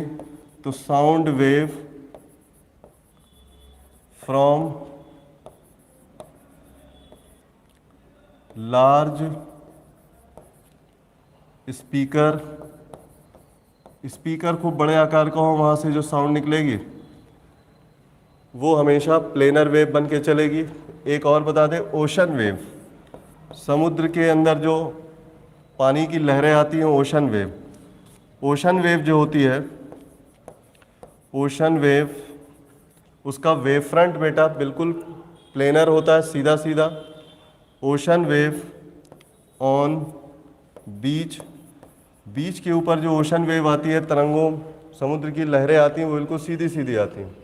आपको बना के दिखा दें बेटा, ये अगर मान लो ओशन है और यहाँ पे पानी की तरंगे आ रही है, ऐसे ऐसे ऐसे ऐसे पानी है यहाँ पर, तो आप देखोगे ये वेव आ रही है ऐसे, ये वेव एक के बाद एक बनती हुई ऐसे आ रही है, वन के बाद वन। इसका डायरेक्शन ऑफ प्रोपगेशन क्या है, ऐसे वेव अंदर की तरफ आ रही है ओशन की तरफ, और ये बिल्कुल प्लेनर वेव फ्रंट है, इसका बिल्कुल सीधा है, इसीलिए उसकी इंटेंसिटी कभी आगे जाके कम नहीं होगी, एनर्जी कम नहीं होगी। तो जितनी यहाँ पे एनर्जी होगी वही आगे जब इससे आके टकराएगी ज़मीन से वहाँ पर भी वही एनर्जी होगी। इसलिए ओशन वेव में हमेशा सीधी वेव आगे बढ़ती, खूब लंबी वेव होती है, और वो आप कह सकते हो सीधे सीधे प्लेनर वेव आ रही, इसीलिए इंटेंसिटी वगैरह उसकी बदलती नहीं है। चलिए अब आगे बढ़ जाते हैं। अगला जो वेव का प्रोपगेशन है वो है बेटा प्लेनर सोर्स से। तो आपने देख लिया वेव प्लेन होती है, प्लेन प्रोग्रेसिव वेव चलती है। लेकिन अब अगला जो पॉइंट है नंबर 2 वो है लाइन सोर्स। लाइन सोर्स और सिलेंड्रिकल सोर्स। लाइन सोर्स और सिलेंड्रिकल सोर्स में क्या होता है, लाइन सोर्स या सिलेंड्रिकल सोर्स से वेव बेटा चारों तरफ फैलती है, मगर कैसे, इसका एक डायग्राम बना के दिखा दें। मान लें हमारे पास ये कोई वेव सोर्स है और ये बिल्कुल रॉड लाइक है, बिल्कुल ऐसे। अब क्या होगा, इसके चारों तरफ वेव फॉर्मेशन होगा और ये जो इन्वेलप बनाएंगे ये एक सिलेंडर शेप में बनेगा ऐसे, यही इसका वेव फ्रंट कहलाएगा। और वेव जो होगा इस सिलेंडर या लाइन से चारों तरफ फैलेगी, ऐसे निकलेगी, ऐसे इस तरह से। तो वेव का प्रोपगेशन एक प्लेन में चारों तरफ होगा, ऐसे ऐसे आप बता सकते हो। जैसे वाटर सरफेस पे बनने वाली वेव भी इसी तरह की होती है। वाटर सरफेस पे बेटा वेव ऐसे बनती है ना, एक के बाद एक रिंग बनने लगते हैं। तो ये जो प्रोपगेशन है एक प्लेन में हो रहा है। तो वाटर सरफेस बनने वाली जो वेव होती है ये 2 डायमेंशनल वेव कहलाती है। एक प्लेन में जब वेव चारों तरफ फैलेगी तो इसे हम 2D वेव कहते हैं। तो ये एक्चुअली 2 डायमेंशनल वेव है। इसे कहते हैं बेटा 2D वेव। 2D वेव एक प्लेन में चारों तरफ फैलती है और इसमें क्या होता है कि आगे जाने पर इंटेंसिटी कम होने लगती। ये दूरी x मान लें अगर, तो यहाँ पर बेटा इंटेंसिटी I नॉट है इनिशियल, और यहाँ पर आने पर I हो गई। इसी तरह एम्पलीट्यूड A नॉट है यहाँ पर, यहाँ आने पे इसका एम्पलीट्यूड A हो गया, जैसा AX मान लें। और तब एम्पलीट्यूड जो होता है वो घटता जाता है। एम्पलीट्यूड जो होता है वो A नॉट अपॉन X होता है, और इसका स्क्वायर कर दें तो इंटेंसिटी I बराबर I naught upon X square होती है। ये सिलेंड्रिकल वेव का तरीका है यहाँ पर। तो एम्पलीट्यूड रूट x के बराबर होगा, और यहाँ पर ये वैल्यू बेटा यहाँ पर सिंपल x के प्रोपोर्शनल होगी। जैसे जैसे वेव आगे बढ़ती जाएगी इंटेंसिटी कम होती जाएगी। आप इसको ऐसे ऐसे दिखा सकते हैं। यहाँ पर डायग्राम बेटा बुकलेट में सब बने हुए, जो आपको PDF मिला, इसमें वेव की इंटेंसिटी कम होने लगती है। यही हाल यहाँ पर भी होता है, रिंग फॉर्मेशन होता है, इसे आप सर्कुलर वेव कह सकते हो। सर्कुलर वेव भी एक तरह की 2D वेव है वाटर सरफेस पे बनने वाली, और उसमें भी इंटेंसिटी दूरी के हिसाब से 1/x के प्रोपोर्शनल होती है। अब वेव की इक्वेशन अगर लिखें तो y बराबर आता है बेटा A naught upon root x, और ये होता है sine omega t minus kx। तो आप समझ गए, ये सिलेंड्रिकल वेव की इक्वेशन, इसे कहा जाता है cylindrical progressive wave. Wave front इसका कैसा बनेगा? वेव फ्रंट की जो वैल्यू होगी वो सिलेंड्रिकल होगी, सिलेंड्रिकल वेव फ्रंट बनेगा। सिलेंड्रिकल वेव फ्रंट बेटा सिलेंड्रिकल होगा, और इसे कहा जाता है cylindrical progressive wave. Cylindrical progressive wave, तो ये है वेव का दूसरा तरीका, इसे 2D वेव भी कहते हैं। जब आपका सोर्स एक रॉड लाइक होगा, चारों तरफ वेव 2D में फैलेगी, एक प्लेन में चारों तरफ फैला होगा, तो इस तरह के वेव फॉर्मेशन को हम लोग 2D वेव कहते हैं, और सिलेंड्रिकल या सर्कुलर वेव भी कह सकते हैं। Circular wave on water surface, circular wave on water surface, तो ये इसका 2D वेव का है। तो इसमें इंटेंसिटी कैसे बदलेगी बेटा, ये क्वेश्चन पूछा गया। इसमें इंटेंसिटी की वैल्यू जो होगी वो I जो है वो directly proportional to I naught upon X के प्रोपोर्शनल होगी। तो इसको याद रखना है, बस ये वाला क्वेश्चन यहाँ इंपॉर्टेंट है। अब आइए बेटा आगे चलते हैं। लास्ट जो प्रोपगेशन है वो 3D वेव का है, और उसे कहा जाता है, तीसरा जो सोर्स होता है वो पॉइंट सोर्स अगर हो, पॉइंट सोर्स और स्फेरिकल सोर्स। पॉइंट सोर्स या स्फेरिकल सोर्स के केस में मान लेते हैं ये छोटा सा पॉइंट है, चारों तरफ ये वेव निकाल रहा है, तो वेव बेटा हर दिशा में ऐसे ऐसे जाएगी, बिल्कुल बराबर से चारों तरफ 3D स्पेस में फैलेगी वेव। तो इसका जो इन्वेलप बनेगा, ये जो आप देख रहे हो ये घेरा, ये एक स्फीयर बनेगा। ऐसे कई सारे स्फीयर एक के ऊपर एक बना सकते हैं, इसी को कहा जाता है वेव फ्रंट। तो ये बेटा वेव फ्रंट है। वेव फ्रंट यहाँ पर स्फेरिकल होगा, स्फेरिकल शेप में होगा, स्फेरिकल वेव फ्रंट है ये बेटा, और इसमें इस तरह से चारों तरफ वेव फैलेगी। मान लो इंटेंसिटी यहाँ पे निकालें I नॉट, ये इंटेंसिटी मान लेते हैं यहाँ पर I है, इनिशियल इंटेंसिटी I नॉट है, इनिशियल इंटेंसिटी जो है वो I नॉट है, और यहाँ पर इंटेंसिटी I है, और यहाँ से यहाँ तक की दूरी x मान लेते हैं। तो इंटेंसिटी एम्पलीट्यूड एक्चुअली यहाँ पर A बराबर A नॉट अपॉन x होता है, इंटेंसिटी की वैल्यू I बराबर I naught upon x square होती है। काम की बात यह है, और तब आप कह सकते हो ये 3D वेव कहलाती है। इसे 3D वेव कहेंगे क्योंकि ये सभी दिशाओं में चारों तरफ ऐसे फैलती है। तो स्फेरिकल सोर्स से और पॉइंट सोर्स से जो वेव चलेगी तो उसे आप स्फेरिकल वेव कहोगे, ये कहलाती है स्फेरिकल प्रोग्रेसिव वेव। और इसकी equation y is equal to A naught upon x sine omega t minus kx होती है। इसे कहा जाता है spherical progressive wave, spherical progressive wave. तो स्फेरिकल प्रोग्रेसिव वेव है ये, और इसका जो वेव फ्रंट है वो स्फेरिकल शेप का होता है, ये सामने दिख रहा है। इसमें इंटेंसिटी की value I naught upon x square होती है, ये पूछा गया है, इसमें कई सारे कैलकुलेशन है। आपको बताएं इसका फॉर्मूला इंटेंसिटी का, ये होता है power of source upon 4 pi x square. Actually I जो है वो डायरेक्टली प्रोपोर्शनल टू क्या है, 1 अपॉन एक्स स्क्वायर है। तो इसको इस तरह से रिलेट कर सकते हैं। तो ये वैल्यू हो गई 1/x² के हिसाब से। तो ये बन गया बेटा स्फेरिकल सोर्स का फॉर्मूला। अब आइए, ये तो प्रोपगेशन ऑफ साउंड था। अभी क्वेश्चन नंबर 35 यहाँ सामने लगा हुआ, पहले उसे कर लेते हैं, फिर आगे बढ़ते हैं अगले टॉपिक पर। आपका क्वेश्चन है क्वेश्चन नंबर 35। क्वेश्चन नंबर 35 ये आ गया। क्वेश्चन नंबर 35 जैसे और भी सवाल मिल जाएंगे आपको, बहुत बढ़िया क्वेश्चन है। ये देख लो, इसमें कहा गया small speaker power 33 milliwatt produces sound, calculate the intensity of sound eight 50 centimetre from speaker. एक छोटा सा स्पीकर है, पॉइंट सोर्स है ये। पॉइंट सोर्स से जब वेव चलेगी, पॉइंट सोर्स चारों तरफ फैलेगी, तो वेव का जो फॉर्मेशन होगा वो इधर भी होगा, इधर भी होगा, हर तरफ होगा, और इसमें स्फेरिकल वेव बनेगी और ये ऐसे ऐसे फैलती चली जाएगी। कह रहे हैं कि 50 सेंटीमीटर दूर आने पे यहाँ पे इंटेंसिटी बताना। आई क्या है? पावर ऑफ सोर्स दिया हुआ है P, पावर ऑफ सोर्स, और ये दूरी R कह लो या X कह लो, दी गई है 50 सेंटीमीटर, और तब यहाँ इंटेंसिटी बतानी है। तो आप ध्यान दीजिए, I बराबर होता है पावर ऑफ सोर्स P/4πx²। ये वैल्यू बेटा फॉर्मूला बहुत इंपॉर्टेंट है। लाइट के केस में भी यही लगेगा, साउंड के केस में यही लगता है। It is the general formula of intensity in spherical wave या from point source at distance x, and p is the power of source. तो बेटा यहाँ वैल्यू रख दें, तो 33 मिली का मतलब 10⁻³ हो जाएगा।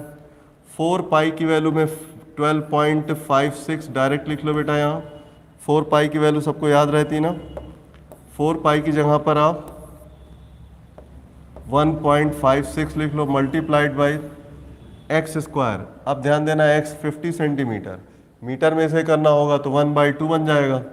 1/2 बनेगा तो उसका स्क्वायर करेंगे तो सीधे 1/4 लिख दिया हमने, क्योंकि ये बेटा 1/2 मीटर है, उसका स्क्वायर होगा यहाँ पर। 4 ऊपर आ जाएगा और ये पूरी वैल्यू कैलकुलेट हो जाएगी। तो अब बताना इसमें इंटेंसिटी कितनी आएगी। तो यहाँ देख लो बेटा, इसका ऊपर जाके मल्टीप्लाई हो जाएगा। तो 4×3=12 ये हो गया, 4×3=12 = 13, 132 आ गया। 4×3=12, 2 1, 4×3=12 = 13 हो गया ये, और इन अपॉन में 12.56 इंटू 10⁻³ तो नियर अबाउट आंसर देख लो क्या आ रहा है, 12 12.5 है ये, और इसको डिवाइड करेंगे तो 130। तो ये लगभग 12 बनाइए हम, कितना होता है 12 दाम 120, 125 से थोड़ा ज़्यादा, यानी 10। ये वैल्यू सीधे सीधे 10 से ऊपर आएगी। तो बेटा यहाँ एक आंसर आ रहा है। पावर भी देख लेते हैं, 10⁻³ है, तो यहाँ बेटा -2 वाला। अभी इसको जब हम डिवाइड करेंगे तो ये आंसर 11 के आसपास आएगा। 11 क्या, ये 10.5 आएगा, इंटू 10⁻³ होगा, और फिर इसे लिखेंगे 1.05 इंटू 10⁻²। तो इसका आंसर हो गया आपका -2 वाला, मतलब थर्ड। तो थर्ड वाला आंसर सही, ये वाला रिलेट कर रहा है इससे, यही इसका आंसर होगा।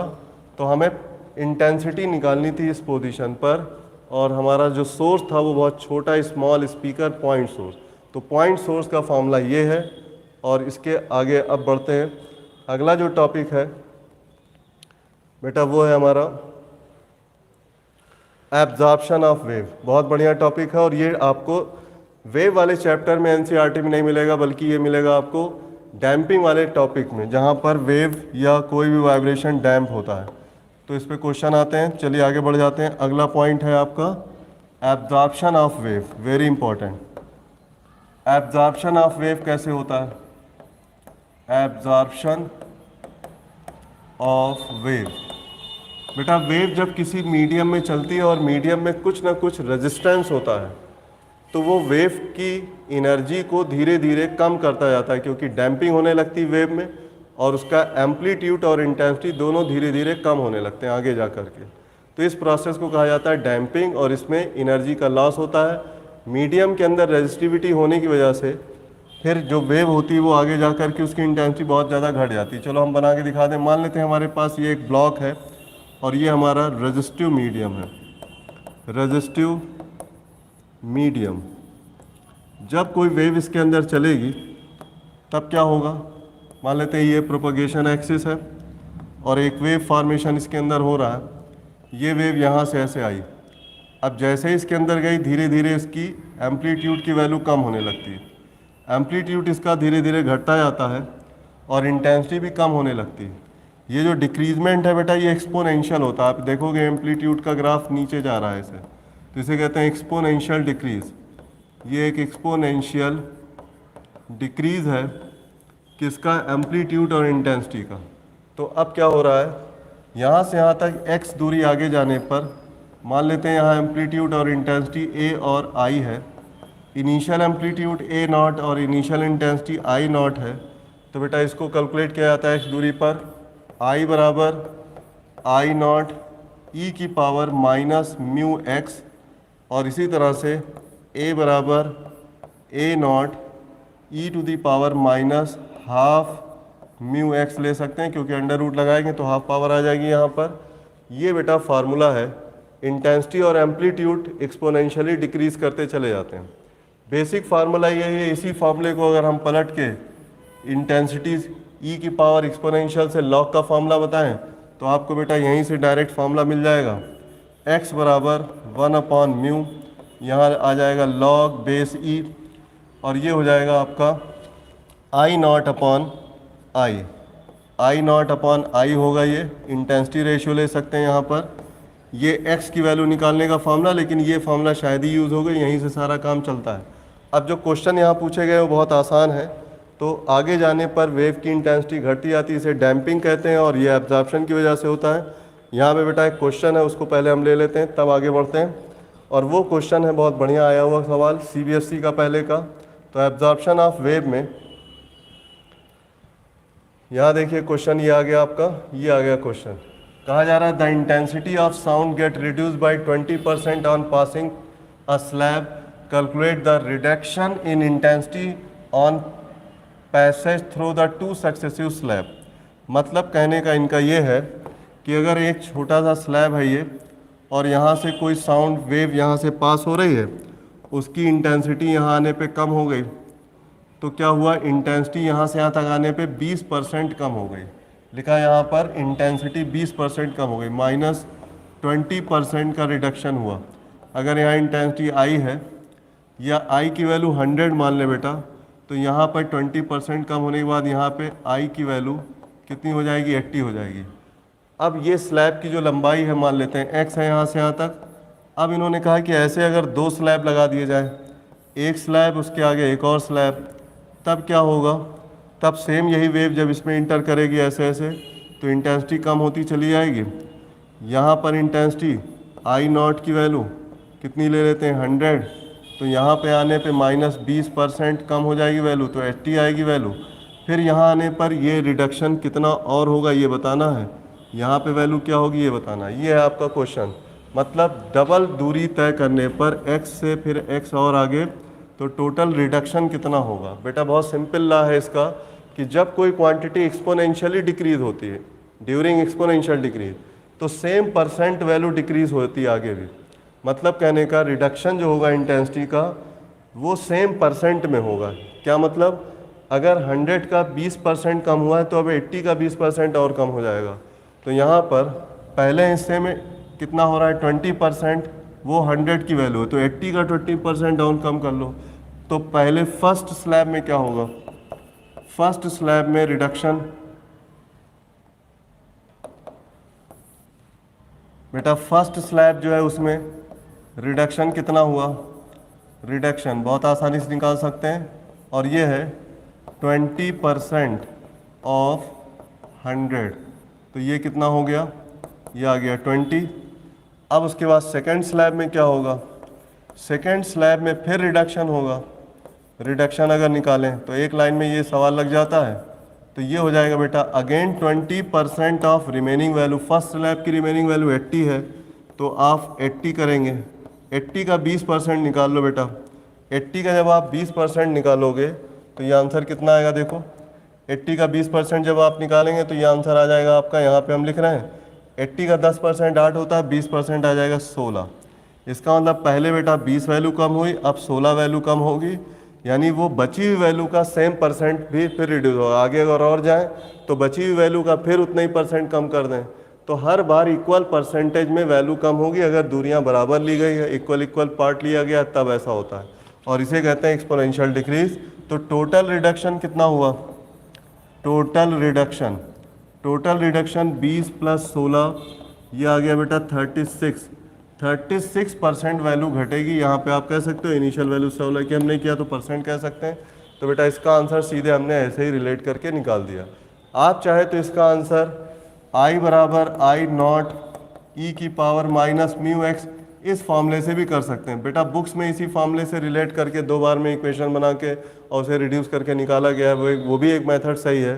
बेटा अगर ये याद कर लो कि एक्सपोनेंशियल डिक्रीज में हमेशा इक्वल परसेंट में वैल्यू घटती है, लेकिन ध्यान रहे कैसे निकालना है। पहले 100 का 20% लेंगे, फिर जो वैल्यू बचेगी उसका फिर 20% ले लेंगे, घटा देंगे, फिर जो वैल्यू यहाँ बचेगी फिर उसका 20%, यानी बची हुई वैल्यू का आगे उतना ही सेम परसेंट लेना होता है। ये ध्यान रहे, नहीं तो इक्वल इक्वल आप घटाओगे तब तो ये लीनियर डिक्रीज कहलाएगा, ये यहाँ पर नहीं है। It is just exponential decrease. तो ये एक्सपोनेंशियल डिक्रीज में ही पॉसिबल है। चलिए आगे बढ़ जाते हैं। अब अगला जो पॉइंट है वो क्या है उसको आप देख लें। अगला पॉइंट बेटा refraction and transmission of wave है, जिसमें सबसे पहले हम रिफ्रैक्शन पढ़ेंगे, फिर लास्ट में आएगा रिफ्लेक्शन। तो बेटा सारे पॉइंट यहाँ हम आपको बता रहे हैं, थोड़ा टाइम तो लगेगा इसमें, लेकिन एक एक चीज़ यहाँ क्लियर हो जाएगी। तो आगे पढ़ने जा रहे हैं रिफ्रैक्शन ऑफ वेव, रिफ्रैक्शन और ट्रांसमिशन। बहुत आसान सा है ये टॉपिक और इसको आगे इस पर सवाल भी पूछेंगे, ट्रांसमिशन ऑफ वेव। अब काम की बात आपको बता दें बेटा, इसमें लाइट और साउंड दोनों के लिए सेम ला है। तो सेम रूल है, same rule for light wave चाहे हो और साउंड वेव, सबके लिए एक नियम है। तो रिफ्रैक्शन या ट्रांसमिशन क्या होता है? जब कोई वेव एक मीडियम से दूसरे मीडियम में जाती है तो इस घटना को हम लोग कहते हैं रिफ्रैक्शन। और आपने लाइट में बहुत अच्छे से पढ़ा होगा, वही सारी बातें हम यहाँ बताने जा रहे हैं। अब आइए कैसे होता है रिफ्रैक्शन। मान लेते हैं यहाँ पे कोई ये सरफेस है, इसे इंटरफेस कहेंगे। इसे कहा जाता है बेटा इंटरफेस।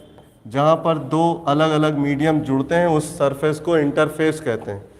अब यहाँ पर एक नॉर्मल लाइन बना लेते हैं। ध्यान देने की बात है कि मान लेते हैं यहाँ पर कोई वेव ऐसे आई, वेव को अब हम रे की तरह दिखाएंगे। एक्चुअली ये हमारी वेव है। अब ये साउंड भी हो सकती है, लाइट भी हो सकती है, कुछ भी हो सकती है। जैसे ही ये दूसरे मीडियम में जाएगी इसका डायरेक्शन बदल जाएगा और आगे नियम समझना क्या होगा। अब आइए, पहले मीडियम में स्पीड v1 है, दूसरे मीडियम में स्पीड v2 है। पहले मीडियम में नॉर्मल के साथ एंगल θ1 है, दूसरे मीडियम में नॉर्मल के साथ एंगल θ2 है। पहले मीडियम में इसकी फ्रीक्वेंसी f है, दूसरे मीडियम में फ्रीक्वेंसी f रहे, क्योंकि फ्रीक्वेंसी सोर्स डिपेंडेंट होती है।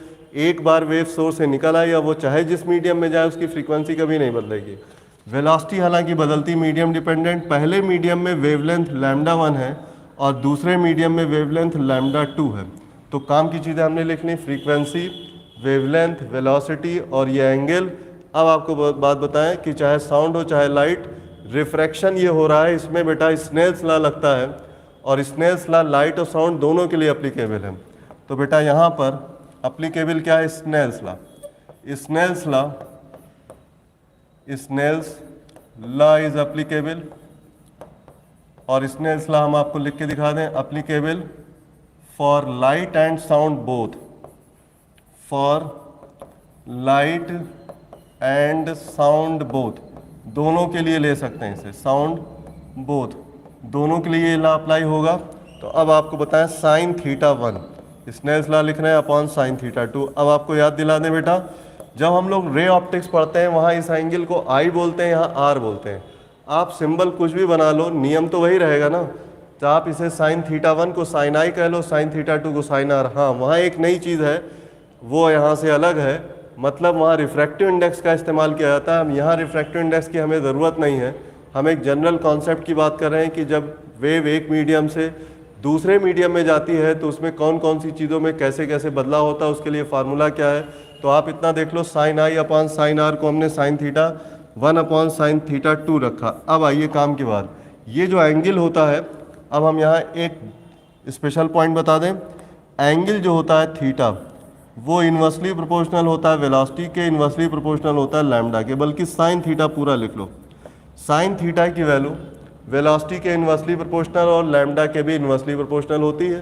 तो अब आप रेशियो जब बनाओगे तो sine theta 1 upon sine theta 2 में आएगा v2 अपॉन v1, और यहाँ बेटा आएगा लैम्डा 2 अपॉन लैम्डा 1। यही बेटा स्नेल्स लॉ है, इसी को आप रिफ्रैक्टिव इंडेक्स लाइट में कहते हो, बट हमने इसको ऐसे ही लिख के दिखा दिया। तो अब कंपेयर करने में बहुत काम आएगा ये फॉर्मूला। एक वेव पहले मीडियम से आई, दूसरे मीडियम में गई, और तब वहाँ स्पीड v1 से v2 हो गई, और तब वेवलेंथ लैम्डा 1 से लैम्डा 2 हो गया, एंगल थीटा 1 से थीटा 2 हो गया। तो ये सारी चीज़ें बदलेगी, कौन नहीं बदलेगा? स्पीड नहीं बदलेगी। और तब ये ratio sine theta 1 upon sine theta 2, v2 upon v1, lambda 2 upon lambda 1 होगा। क्यों? साइन थीटा जो होता है वो वेलोसिटी के इन्वर्सली प्रोपोर्शनल होता है, और तब इसे आप इस तरह से कह सकते हो। तो यहाँ पर एक चीज़ गड़बड़ हो रही, थोड़ा सा ध्यान दिए।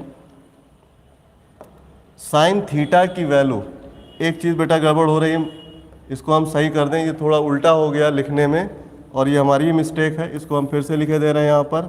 साइन थीटा की वैल्यू डायरेक्टली प्रोपोर्शनल होती है v और लैम्डा के, ये है काम की बात। इसको इस तरह से लिखना चाहिए। अब आइए यहाँ पर लिखें, तो 2 और 1 का इन्वर्जन हो रहा है, इसको थोड़ा सा ध्यान दीजिए। 2 और 1 का इन्वर्जन हो गया, तो फिर यहाँ आ जाएगा 1/2, 1/2। अब काम की बात ये आ गई, ध्यान देना है। अब सारा काम बेटा यहाँ एक क्वांटिटी से करना, वो है स्पीड। अगर कहीं स्पीड बढ़ेगी, अगर स्पीड इंक्रीज करेगी, तो उसमें वेवलेंथ भी इंक्रीज करेगी। मतलब एक दो मीडियम होंगे ना, एक में ज़्यादा एक में कम स्पीड तो होना ही है, अलग अलग मीडियम लोग अलग अलग स्पीड आएगी। तो अगर स्पीड बढ़ रही है मान लो, तो वेवलेंथ भी बढ़ेगी, और तब एंगल थीटा भी बढ़ जाएगा। ये तीनों साथ साथ चलते हैं। काम की बात बेटा ये है, और हमने अभी पहले उल्टा लिख दिया था, उसके लिए सॉरी, क्योंकि जो सीधा रिलेशन वो यही। अगर यहाँ पर स्पीड जो है ज़्यादा है तो यहाँ एंगल बड़ा होगा, यहाँ स्पीड कम है तो यहाँ एंगल छोटा होगा। छोटे वाले स्पीड वाले या स्मॉल स्पीड वाले मीडियम में एंगल भी छोटा हो जाता है। तो बस उसी को हम लोग रेरर डेंसर कहते हैं। हमने कभी रेरर डेंसर का नाम नहीं लिया, हम सारा काम स्पीड के आधार पे तय करते हैं, और तब इस आधार पे आगे के जो कुछ एग्जाम्पल हैं उनको हम बताना चाहेंगे आपको। चलिए आगे बढ़ते हैं, एग्जाम्पल में आपको आ जाए। चलिए साउंड वेव के लिए लेते हैं पहले, क्योंकि मेनली यहाँ साउंड पढ़ना है। साउंड वेव, साउंड वेव को आपको बताएं, डेंसर मीडियम जब होता है तो डेंसर मीडियम में साउंड वेव की स्पीड क्या होता है? डेंसर में स्पीड क्या होती है? हाई होती है। जैसे सॉलिड मीडियम डेंस होगा, जितनी ज़्यादा डेंसिटी बढ़ेगी स्पीड बढ़ेगी। और रेरर मीडियम में क्या होता है? स्पीड लो होती है। ये सबको याद रखना चाहिए कि साउंड के लिए हमेशा डेंसर मीडियम में हाई स्पीड, रेरर मीडियम में लो स्पीड। चलो अब हम यहाँ लेते हैं, यहाँ एक एग्जाम्पल, मान लो एयर है और नीचे वाटर है। अब अगर कोई साउंड वेव यहाँ पे आ रही है, ऑब्लिक कर रही है, तो ये साउंड वेव आई, और यहाँ पर एयर है लो डेंसिटी, रेरर मीडियम, तो यहाँ लो स्पीड होगी। वाटर डेंसर मीडियम है, यहाँ स्पीड हाई होगी। अब अगर स्पीड हाई है तो बेटा एंगल बड़ा हो जाएगा। तो आप देख सकते हो ये साउंड ऐसे जाएगी, यहाँ एंगल छोटा आएगा θ1, यहाँ एंगल बड़ा आएगा θ2। तो जब लो स्पीड v लो से और v हाई पर जाएंगे तो एंगल भी बड़ा हो जाएगा। तो साउंड जब एयर से वाटर में जाएगी तो इसमें एंगल बड़ा बनेगा, नॉर्मल से दूर हट जाएगी। क्यों भाई? अभी हमने बताया कि जहाँ स्पीड ज़्यादा होगी वहाँ एंगल बड़ा बनेगा, और वेवलेंथ भी यहाँ पे हाई हो जाएगी, लैम्डा की वैल्यू भी बढ़ जाएगी, और यहाँ v की लैम्डा की वैल्यू लो होगी यहाँ पर। इसको इस तरह से कर सकते हैं। चलिए एक और एग्जाम्पल ले लेते हैं। मान लेते हैं कि यहाँ पर मेटल है और यहाँ एयर है। अब एक साउंड वेव इसको ऐसे पार कर रही, मेटल से ऐसे आ रही है यहाँ पर, ये एंगल हो गया आपका θ1। मेटल में बहुत हाई स्पीड होती है साउंड की, ये सबको पता है, और तब जैसे ही एयर में जाएगी यहाँ v की वैल्यू लो हो जाएगी। स्पीड लो होते ही एंगल छोटा हो जाएगा, तो बेटा ये ऐसे जाएगी यहाँ पर, तो यहाँ पे एंगल θ1 यहाँ θ2 होगा। तो आप इन दो एग्जाम्पल से अच्छे से समझ सकते हो। ये साउंड वेव है, ये ध्यान रहे, साउंड वेव में क्या होता है बेटा? लॉन्गिट्यूडनल वेव नेचर होता है, इसमें वेव फ्रंट बनते हैं, इसको साउंड वेव दिखाने के लिए ऐसे ऐसे बना सकते हैं। तो ये तो कहानी हो गई वेव की स्पीड की। और अब मेटल से एयर में जाने पर यहाँ एंगल बड़ा होगा, यहाँ एंगल छोटा होगा, नॉर्मल की ओर बेंड कर जाएगी, ये सीधा मतलब। एक और एग्जाम्पल आपको बता दें, शैलो वाटर और डेंस डीप वाटर में अगर यहाँ पे लें तो ये है ऊपर शैलो वाटर शैलो वाटर, और ये है डीप वाटर।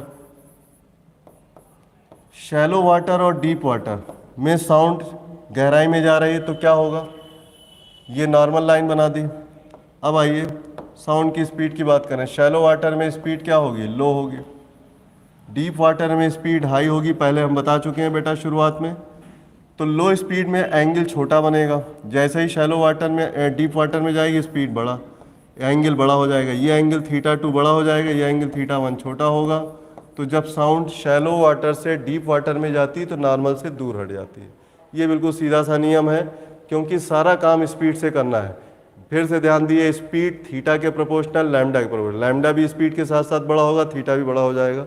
ये सब एक साथ चलते हैं। अब आइए एक और एग्जाम्पल ले लेते हैं लाइट का। तो लाइट के एग्जाम्पल में, लाइट का जो एग्जाम्पल है इसमें लाइट की स्पीड में उल्टा नेचर होता है। Speed of light, speed of light की बात करें तो अब डेंसर मीडियम में स्पीड ऑफ लाइट कम होता है। डेंसर मीडियम जब आता है डेंसर, तो यहाँ पर स्पीड लो हो जाती है। और यहाँ पर जब रेरर मीडियम आता है तो यहाँ स्पीड हाई होती है। और अगर अब हम आपसे कहें कि ये इंटरफेस है, ऊपर एयर और नीचे वाटर है, और लाइट बेटा यहाँ आ रही है, पार कर रही है इसे। अब एयर क्या है, रेरर मीडियम है, इसमें स्पीड हाई होगी तो वी हाई लिख सकते हैं यहाँ, और वाटर में वी लो लिख सकते हैं। तो बेटा यहाँ पर जैसे ही एंट्री होगी ये एंगल θ1 है, और ये है लाइट, और यहाँ अंदर आने पे क्या होगा, लो स्पीड की वजह से एंगल छोटा होगा, अंदर की ओर मुड़ जाएगी, तो अब ये एंगल छोटा होगा। तो एयर से वाटर में जाने पर हाई स्पीड से लो स्पीड में जा रही है तो बड़े एंगल से छोटे एंगल पे जाएगी। ये सीधा सीधा नियम है। तो ये कहानी आप समझ गए, ये है स्नेल्स लॉ। आपको केवल इतना यहाँ समझना है कि बेंडिंग किधर होगी, किधर की तरफ मुड़ेगी, इस पर एक दो क्वेश्चन पूछे गए हैं। अब आइए एक चीज़ और बता दें, रिफ्रैक्शन के केस में इंटेंसिटी यूजुअली डिक्रीज हो जाती है ड्यूरिंग रिफ्रैक्शन।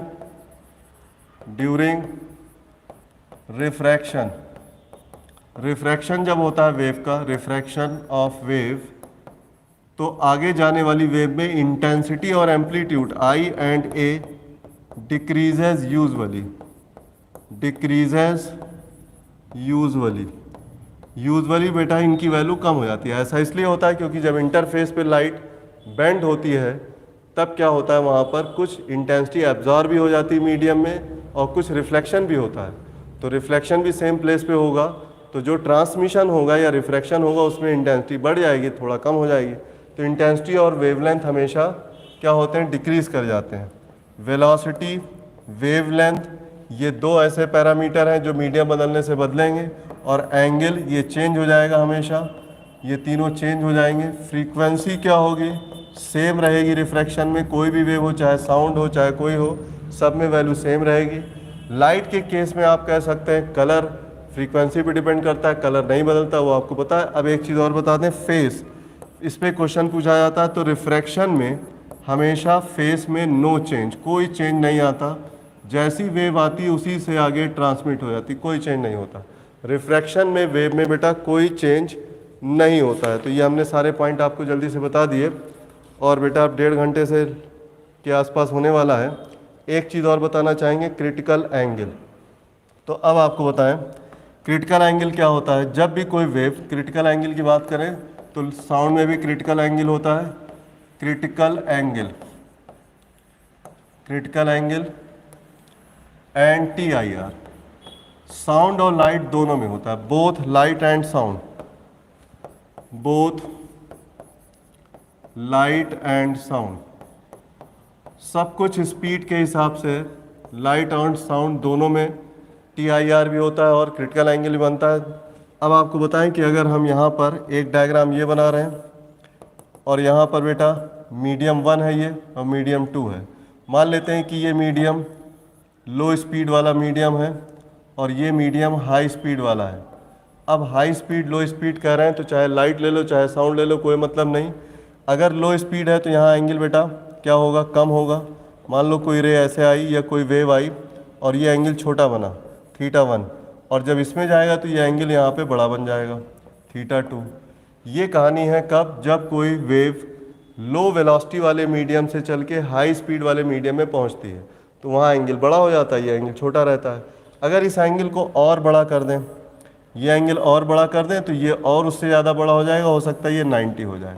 तो कहने का मतलब ये जो एंगल है सेकेंड θ2 की वैल्यू 90 हो जाए, θ1 जब बनेगा तो ये, तो इस θ1 वाले एंगल को जब θ2 बेटा 90 हो जाएगा तो θ1 वाला एंगल क्रिटिकल एंगल C कहलाएगा। ये बिल्कुल सीधा हिसाब है। क्रिटिकल एंगल वो एंगल होता है जिसके लिए सेकेंड मीडियम में बनने वाला एंगल ऑफ रिफ्रैक्शन 90 हो जाता है और इस तरह से वेव इंटरफेस के पैरेलल चलने लगती है। इसे बेटा बोलते हैं ग्रेजिंग इमरजेंस, इसे कहा जाता है ग्रेजिंग इमरजेंस। ग्रेजिंग इमरजेंस का मतलब रे सेकेंड मीडियम में तो इंटर हो गई, जस्ट इंटर हो रही है और वो 90 डिग्री एंगल बनाते हुए पैरेलल चल रहे इंटरफेस के, इसे कहते हैं ग्रेजिंग इमरजेंस, यानी जस्ट इंटर हो जाना। ग्रेजिंग इमरजेंस का मतलब just enter to second medium, second medium में जस्ट एंट्री होती है तो उसके लिए फर्स्ट मीडियम का एंगल क्या होता है, क्रिटिकल एंगल। एक बात ध्यान देना, क्रिटिकल एंगल हमेशा लो स्पीड मीडियम में ही बनता है क्योंकि वहाँ पर स्पीड कम होने से एंगल छोटा होता है। हाई स्पीड मीडियम में एंगल बड़ा हो जाता है, वो 90 पहले पहुँच जाता है। तो इस तरह से क्रिटिकल एंगल का अगर हम फॉर्मूला लिखें तो बहुत आसान है बेटा इसका फॉर्मूला लिखना। यहाँ पे देखो साइन θ1 अपॉन साइन θ2 लिखेंगे। साइन θ1 को साइन C लिख दें और साइन 90 हो जाएगा ये θ2 और तब ये C साइन C की वैल्यू बन जाएगी सिंपली साइन 91। अब आप साइन C की वैल्यू लिख रहे हो तो ध्यान देने के बाद θ1 में पहली स्पीड v है, v लो हो जाएगी। वैसे भी साइन C आप लिख रहे हैं तो साइन का कोई भी एंगल लिखोगे वो लेस देन 1 होगा। तो लो स्पीड बेटा हमेशा ऊपर लिखी जाएगी और हाई स्पीड वाला फैक्टर नीचे लिखा जाएगा और तब ये हमेशा लेस देन 1 ही आएगा। तो ये क्रिटिकल एंगल का फॉर्मूला हमने बना दिया आपको। इसी तरह से वेवलेंथ रेशियो से भी निकाल सकते हैं। अगर आपको ये निकालना है कि किसी मीडियम से दूसरे मीडियम में जाने का मैक्सिमम एंगल क्या है, it is the critical angle, it is the maximum angle. तो C जो होता है इसे हम क्रिटिकल एंगल कहते हैं, क्रिटिकल एंगल। अब फर्स्ट मीडियम में ये बनता है, फर्स्ट मीडियम का मतलब लो स्पीड मीडियम में बनता है और इतने बड़े एंगल से जस्ट वेव सेकेंड मीडियम में एंट्री मिल जाती है, उसे ग्रेजिंग इमरजेंस कहते हैं। तो क्रिटिकल एंगल का मतलब होता है मैक्सिमम एंगल। ये क्या है, maximum angle at which wave just enter to second medium, just enter to high speed medium, high speed medium में जस्ट इसकी एंट्री हो जाए। और अब अगर इससे बड़ा एंगल आप बना दोगे तो हाई स्पीड मीडियम में एंट्री नहीं होगी, उसे कहेंगे TIR। तो वो आप जानते हो अच्छे से। तो TIR का कॉन्सेप्ट बहुत आसान है, आपने लाइट में पढ़ा होगा। तो अब अगर ये क्रिटिकल एंगल वाली पोजीशन है, क्रिटिकल एंगल वाली पोजीशन बेटा अगर हम यहाँ ले लें C, तो अब इससे बड़े एंगल पे हमें रे को ले जाना होगा और तब ये एंगल जो होगा θ1 इज़ ग्रेटर दैन C होगा। तब क्या होगा, ये रिफ्लेक्ट हो जाएगी रे, और जब रिफ्लेक्शन होगा तो इधर भी एंगल जो बनेगा θ1 होगा। तो अगर θ1 की वैल्यू ग्रेटर दैन C हो तो TIR टेक प्लेस होगा, TIR टेक्स प्लेस। तो काम की बात हमने बेटा बता दी। अब आइए क्वेश्चन की बात करें। यहाँ कोई रिफ्रैक्टिव इंडेक्स की बात हमने साउंड के केस में नहीं बताई क्योंकि साउंड में रिफ्रैक्टिव इंडेक्स का कहीं कोई इस्तेमाल नहीं हुआ है। But Snell's law still applicable, क्योंकि स्नेल्स लॉ में साइन θ1 अपॉन साइन θ2 बराबर v1 अपॉन v2 बराबर λ1 अपॉन λ2 है। थीटा वेलोसिटी और लैम्डा के प्रोपोर्शनल है। अगर वेलोसिटी बढ़ेगी तो थीटा बढ़ेगा, मतलब एंगल बड़ा हो जाएगा। नॉर्मल से वेव दूर हो जाएगी, वेलोसिटी कम होगी तो एंगल छोटा होगा, नॉर्मल के नज़दीक आ जाएगी। अब क्रिटिकल एंगल कहाँ बनता है, छोटे वाले एंगल को कहते हैं क्रिटिकल एंगल और वो हमेशा लो स्पीड मीडियम में बनता है। क्रिटिकल एंगल का फॉर्मूला v लो अपॉन v हाई होता है। और TIR कब होता है, जब क्रिटिकल एंगल से ही बड़े एंगल पे कोई वेव आएगी तो TIR करेगी। तो ये सारी कंडीशन आप समझ गए। सेम यही कॉन्सेप्ट लाइट का भी है, बट वहाँ एक पॉइंट और है, क्या रिफ्रैक्टिव इंडेक्स यूज़ करते हैं, बट साउंड में कहीं रिफ्रैक्टिव इंडेक्स यूज़ नहीं हुआ है। चलिए आइए क्वेश्चन नंबर 37 और कर लें, बस यहीं पे क्लास को हम एंड अप कर देंगे क्योंकि आगे वाली क्लास में बेटा बचा वाला पार्ट हम लोग करेंगे और वो है आपका अगला पॉइंट TIR के बाद ये आ गया क्वेश्चन नंबर 37। क्वेश्चन नंबर 37 में देखो क्या कहा गया। क्वेश्चन नंबर 37 में कहा गया sound wave incident on surface of liquid at angle 30 and goes into the liquid at angle 30 from surface, calculate the speed of sound in a liquid. बेटा यहाँ एंगल के लिखने में थोड़ा सा प्रॉब्लम हो गई है, दोनों में 30 छपा हुआ है, सेम एंगल नहीं होगा। और इसमें आपको बता दें sound wave incident on surface of liquid at angle 30 and goes in a liquid at angle 30 from surface. ओहो, यहाँ देखिए डॉजिंग दे दिया, मतलब कहने का ये है इंटरफेस। दोनों एंगल 30 कैसे हो जाएंगे? नहीं, दोनों एंगल 30 नहीं हो सकते, लेकिन अलग अलग डायरेक्शन से उनको बनाया गया, अलग अलग जगह से। अब एक साउंड वेव इंटर कर रही है यहाँ से, ये साउंड वेव आ रही है और ये नॉर्मल से 30 डिग्री पे है। कह रहे हैं कि a sound wave incident on surface of liquid at angle 30। बेटा ये एंगल 30 डिग्री है और उसके बाद जब ये ऐसे इंटर कर रही, लिक्विड है, ये नीचे वाला मीडियम एक लिक्विड है, ऊपर वाला मीडियम एयर है, तो सरफेस से ये एंगल 30 इधर से बना रही। तो बेटा ये एंगल कितना हो गया? θ2, ये अपने आप 60 हो जाएगा, इसको आप लिख सकते हो, बस यही पे यहाँ पे था।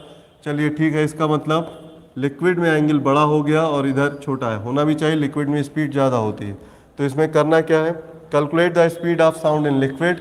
लिक्विड वाली स्पीड V2 निकालनी, जबकि V1 एयर वाली वैल्यू 332 दी है। तो आप क्या लिखोगे? साइन, बल्कि साइन ना लिखो, सीधे स्पीड पे आधारित होकर फॉर्मूला लिख लो। अब हमें V2/V1 लिखना चाहिए, V2/332। यहाँ देखो V सीधे एंगल के प्रोपोर्शनल, V2 वाले में साइन 60 लिखेंगे और V1 वाले में साइन 30 लिखेंगे, दोनों आमने सामने रहेंगे। V2 इसके सामने, V1 इसके सामने। साइन 60 की वैल्यू बेटा होती है √3/2 और साइन 30 की वैल्यू होती है 1/2। तो अब ये रेशियो आ गया आपका 2 कैंसिल, √3, V2 बराबर आ गया √3 × 332। अब 1.732 मल्टीप्लाइड बाई 332, दोनों का मल्टीप्लाई कर देंगे तो ये पूरा आंसर निकल आएगा। मतलब 332 का 2 गुने से थोड़ा कम, इसका 2 गुना 6, 650 होगा, थोड़ा कम करेंगे तो 600 से थोड़ा नीचे वैल्यू आएगी। तो बेटा यहाँ 575 दिया, हमें लग रहा है यही वैल्यू सही है, क्योंकि पूरी तरह से 332 का जो डबल होता है वो नहीं होगा। 17×51, हाँ ठीक है, 575 metre per second, first is the answer. तो उम्मीद है आप समझ गए होंगे, बट एंगल पे विशेष ध्यान दीजिए। ये एंगल तो इंसिडेंट एंगल दिया हुआ है क्योंकि वो एट एंगल बोला है, बट जो दूसरा एंगल दिया वो सरफेस ऑफ लिक्विड से दिया गया, तो इधर वाला एंगल 60 लेना होगा। ये इसमें कलाकारी। अब आइए नेक्स्ट क्वेश्चन पे चलते हैं। अगला जो क्वेश्चन है वो है क्वेश्चन नंबर 38। क्वेश्चन नंबर 38 में क्या कहा गया, यहाँ देख लो। Calculate the maximum incident angle at which the sound wave enters from hydrogen gas. अब साउंड वेव हाइड्रोजन गैस से कहाँ आ रही है? At room temperature to water. बेटा यहाँ पर इंटरफेस बनाओ, ऊपर हाइड्रोजन गैस है और नीचे बेटा वाटर है, और यहाँ मैक्सिमम इंसिडेंट एंगल बताना है। तो ये मैक्सिमम एंगल क्रिटिकल एंगल होगा, जिसमें सेकेंड मीडियम में वेव जो है वो 90 डिग्री का एंगल बनाए, ग्रेडिंग इमरजेंस करे। तो मैक्सिमम एंगल सेकेंड मीडियम में जाने का क्रिटिकल एंगल होता है। तो साइन C बराबर हो जाएगा, क्या लिखेंगे, लो वाला स्पीड, हाइड्रोजन में कम स्पीड होगी, वाटर में ज़्यादा होगी। Speed of sound in hydrogen gas, speed of sound in water. तो ये दोनों वैल्यू दे रखी है बेटा। Speed of sound in hydrogen gas 1320 दे रखी है और speed of sound in water 1525 दे रखा है। अब इसको जब आप डिवाइड करोगे तो ये लगभग में हमें याद है कि इसका आंसर 0.86 के आसपास आता है, 0.86 के आसपास आ जाएगा। 15 चौका 60 55 चक्कर 15 8 120, हाँ तो ये वैल्यू मैच कर जाएगी। 0.86 जो है वो 0.86 ये √3/2 की वैल्यू होती है और तब ये बन जाएगा साइन 60। ये बेटा हमें याद है, तो इसको ऐसे उल्टा करके लिखना होगा। तो C बराबर आ जाएगा 60 डिग्री। तो इसका आंसर आ रहा है बेटा 60 डिग्री के आसपास। शायद ये वाला चेक कर लेना, क्योंकि फॉर्मूला यही लगेगा, सिर्फ वैल्यू का फ़र्क है। चलिए अब आइए अगला क्वेश्चन करते हैं। अगला question 39। Sound wave travel from shallow water to deep water. Deep water में स्पीड बढ़ जाती है, तो डीप वाटर में स्पीड बढ़ जाने से क्या होगा, डीप वाटर में स्पीड हाई हो जाती है। स्पीड हाई होने से एंगल क्या हो जाएगा, बढ़ जाएगा, लार्ज होगा।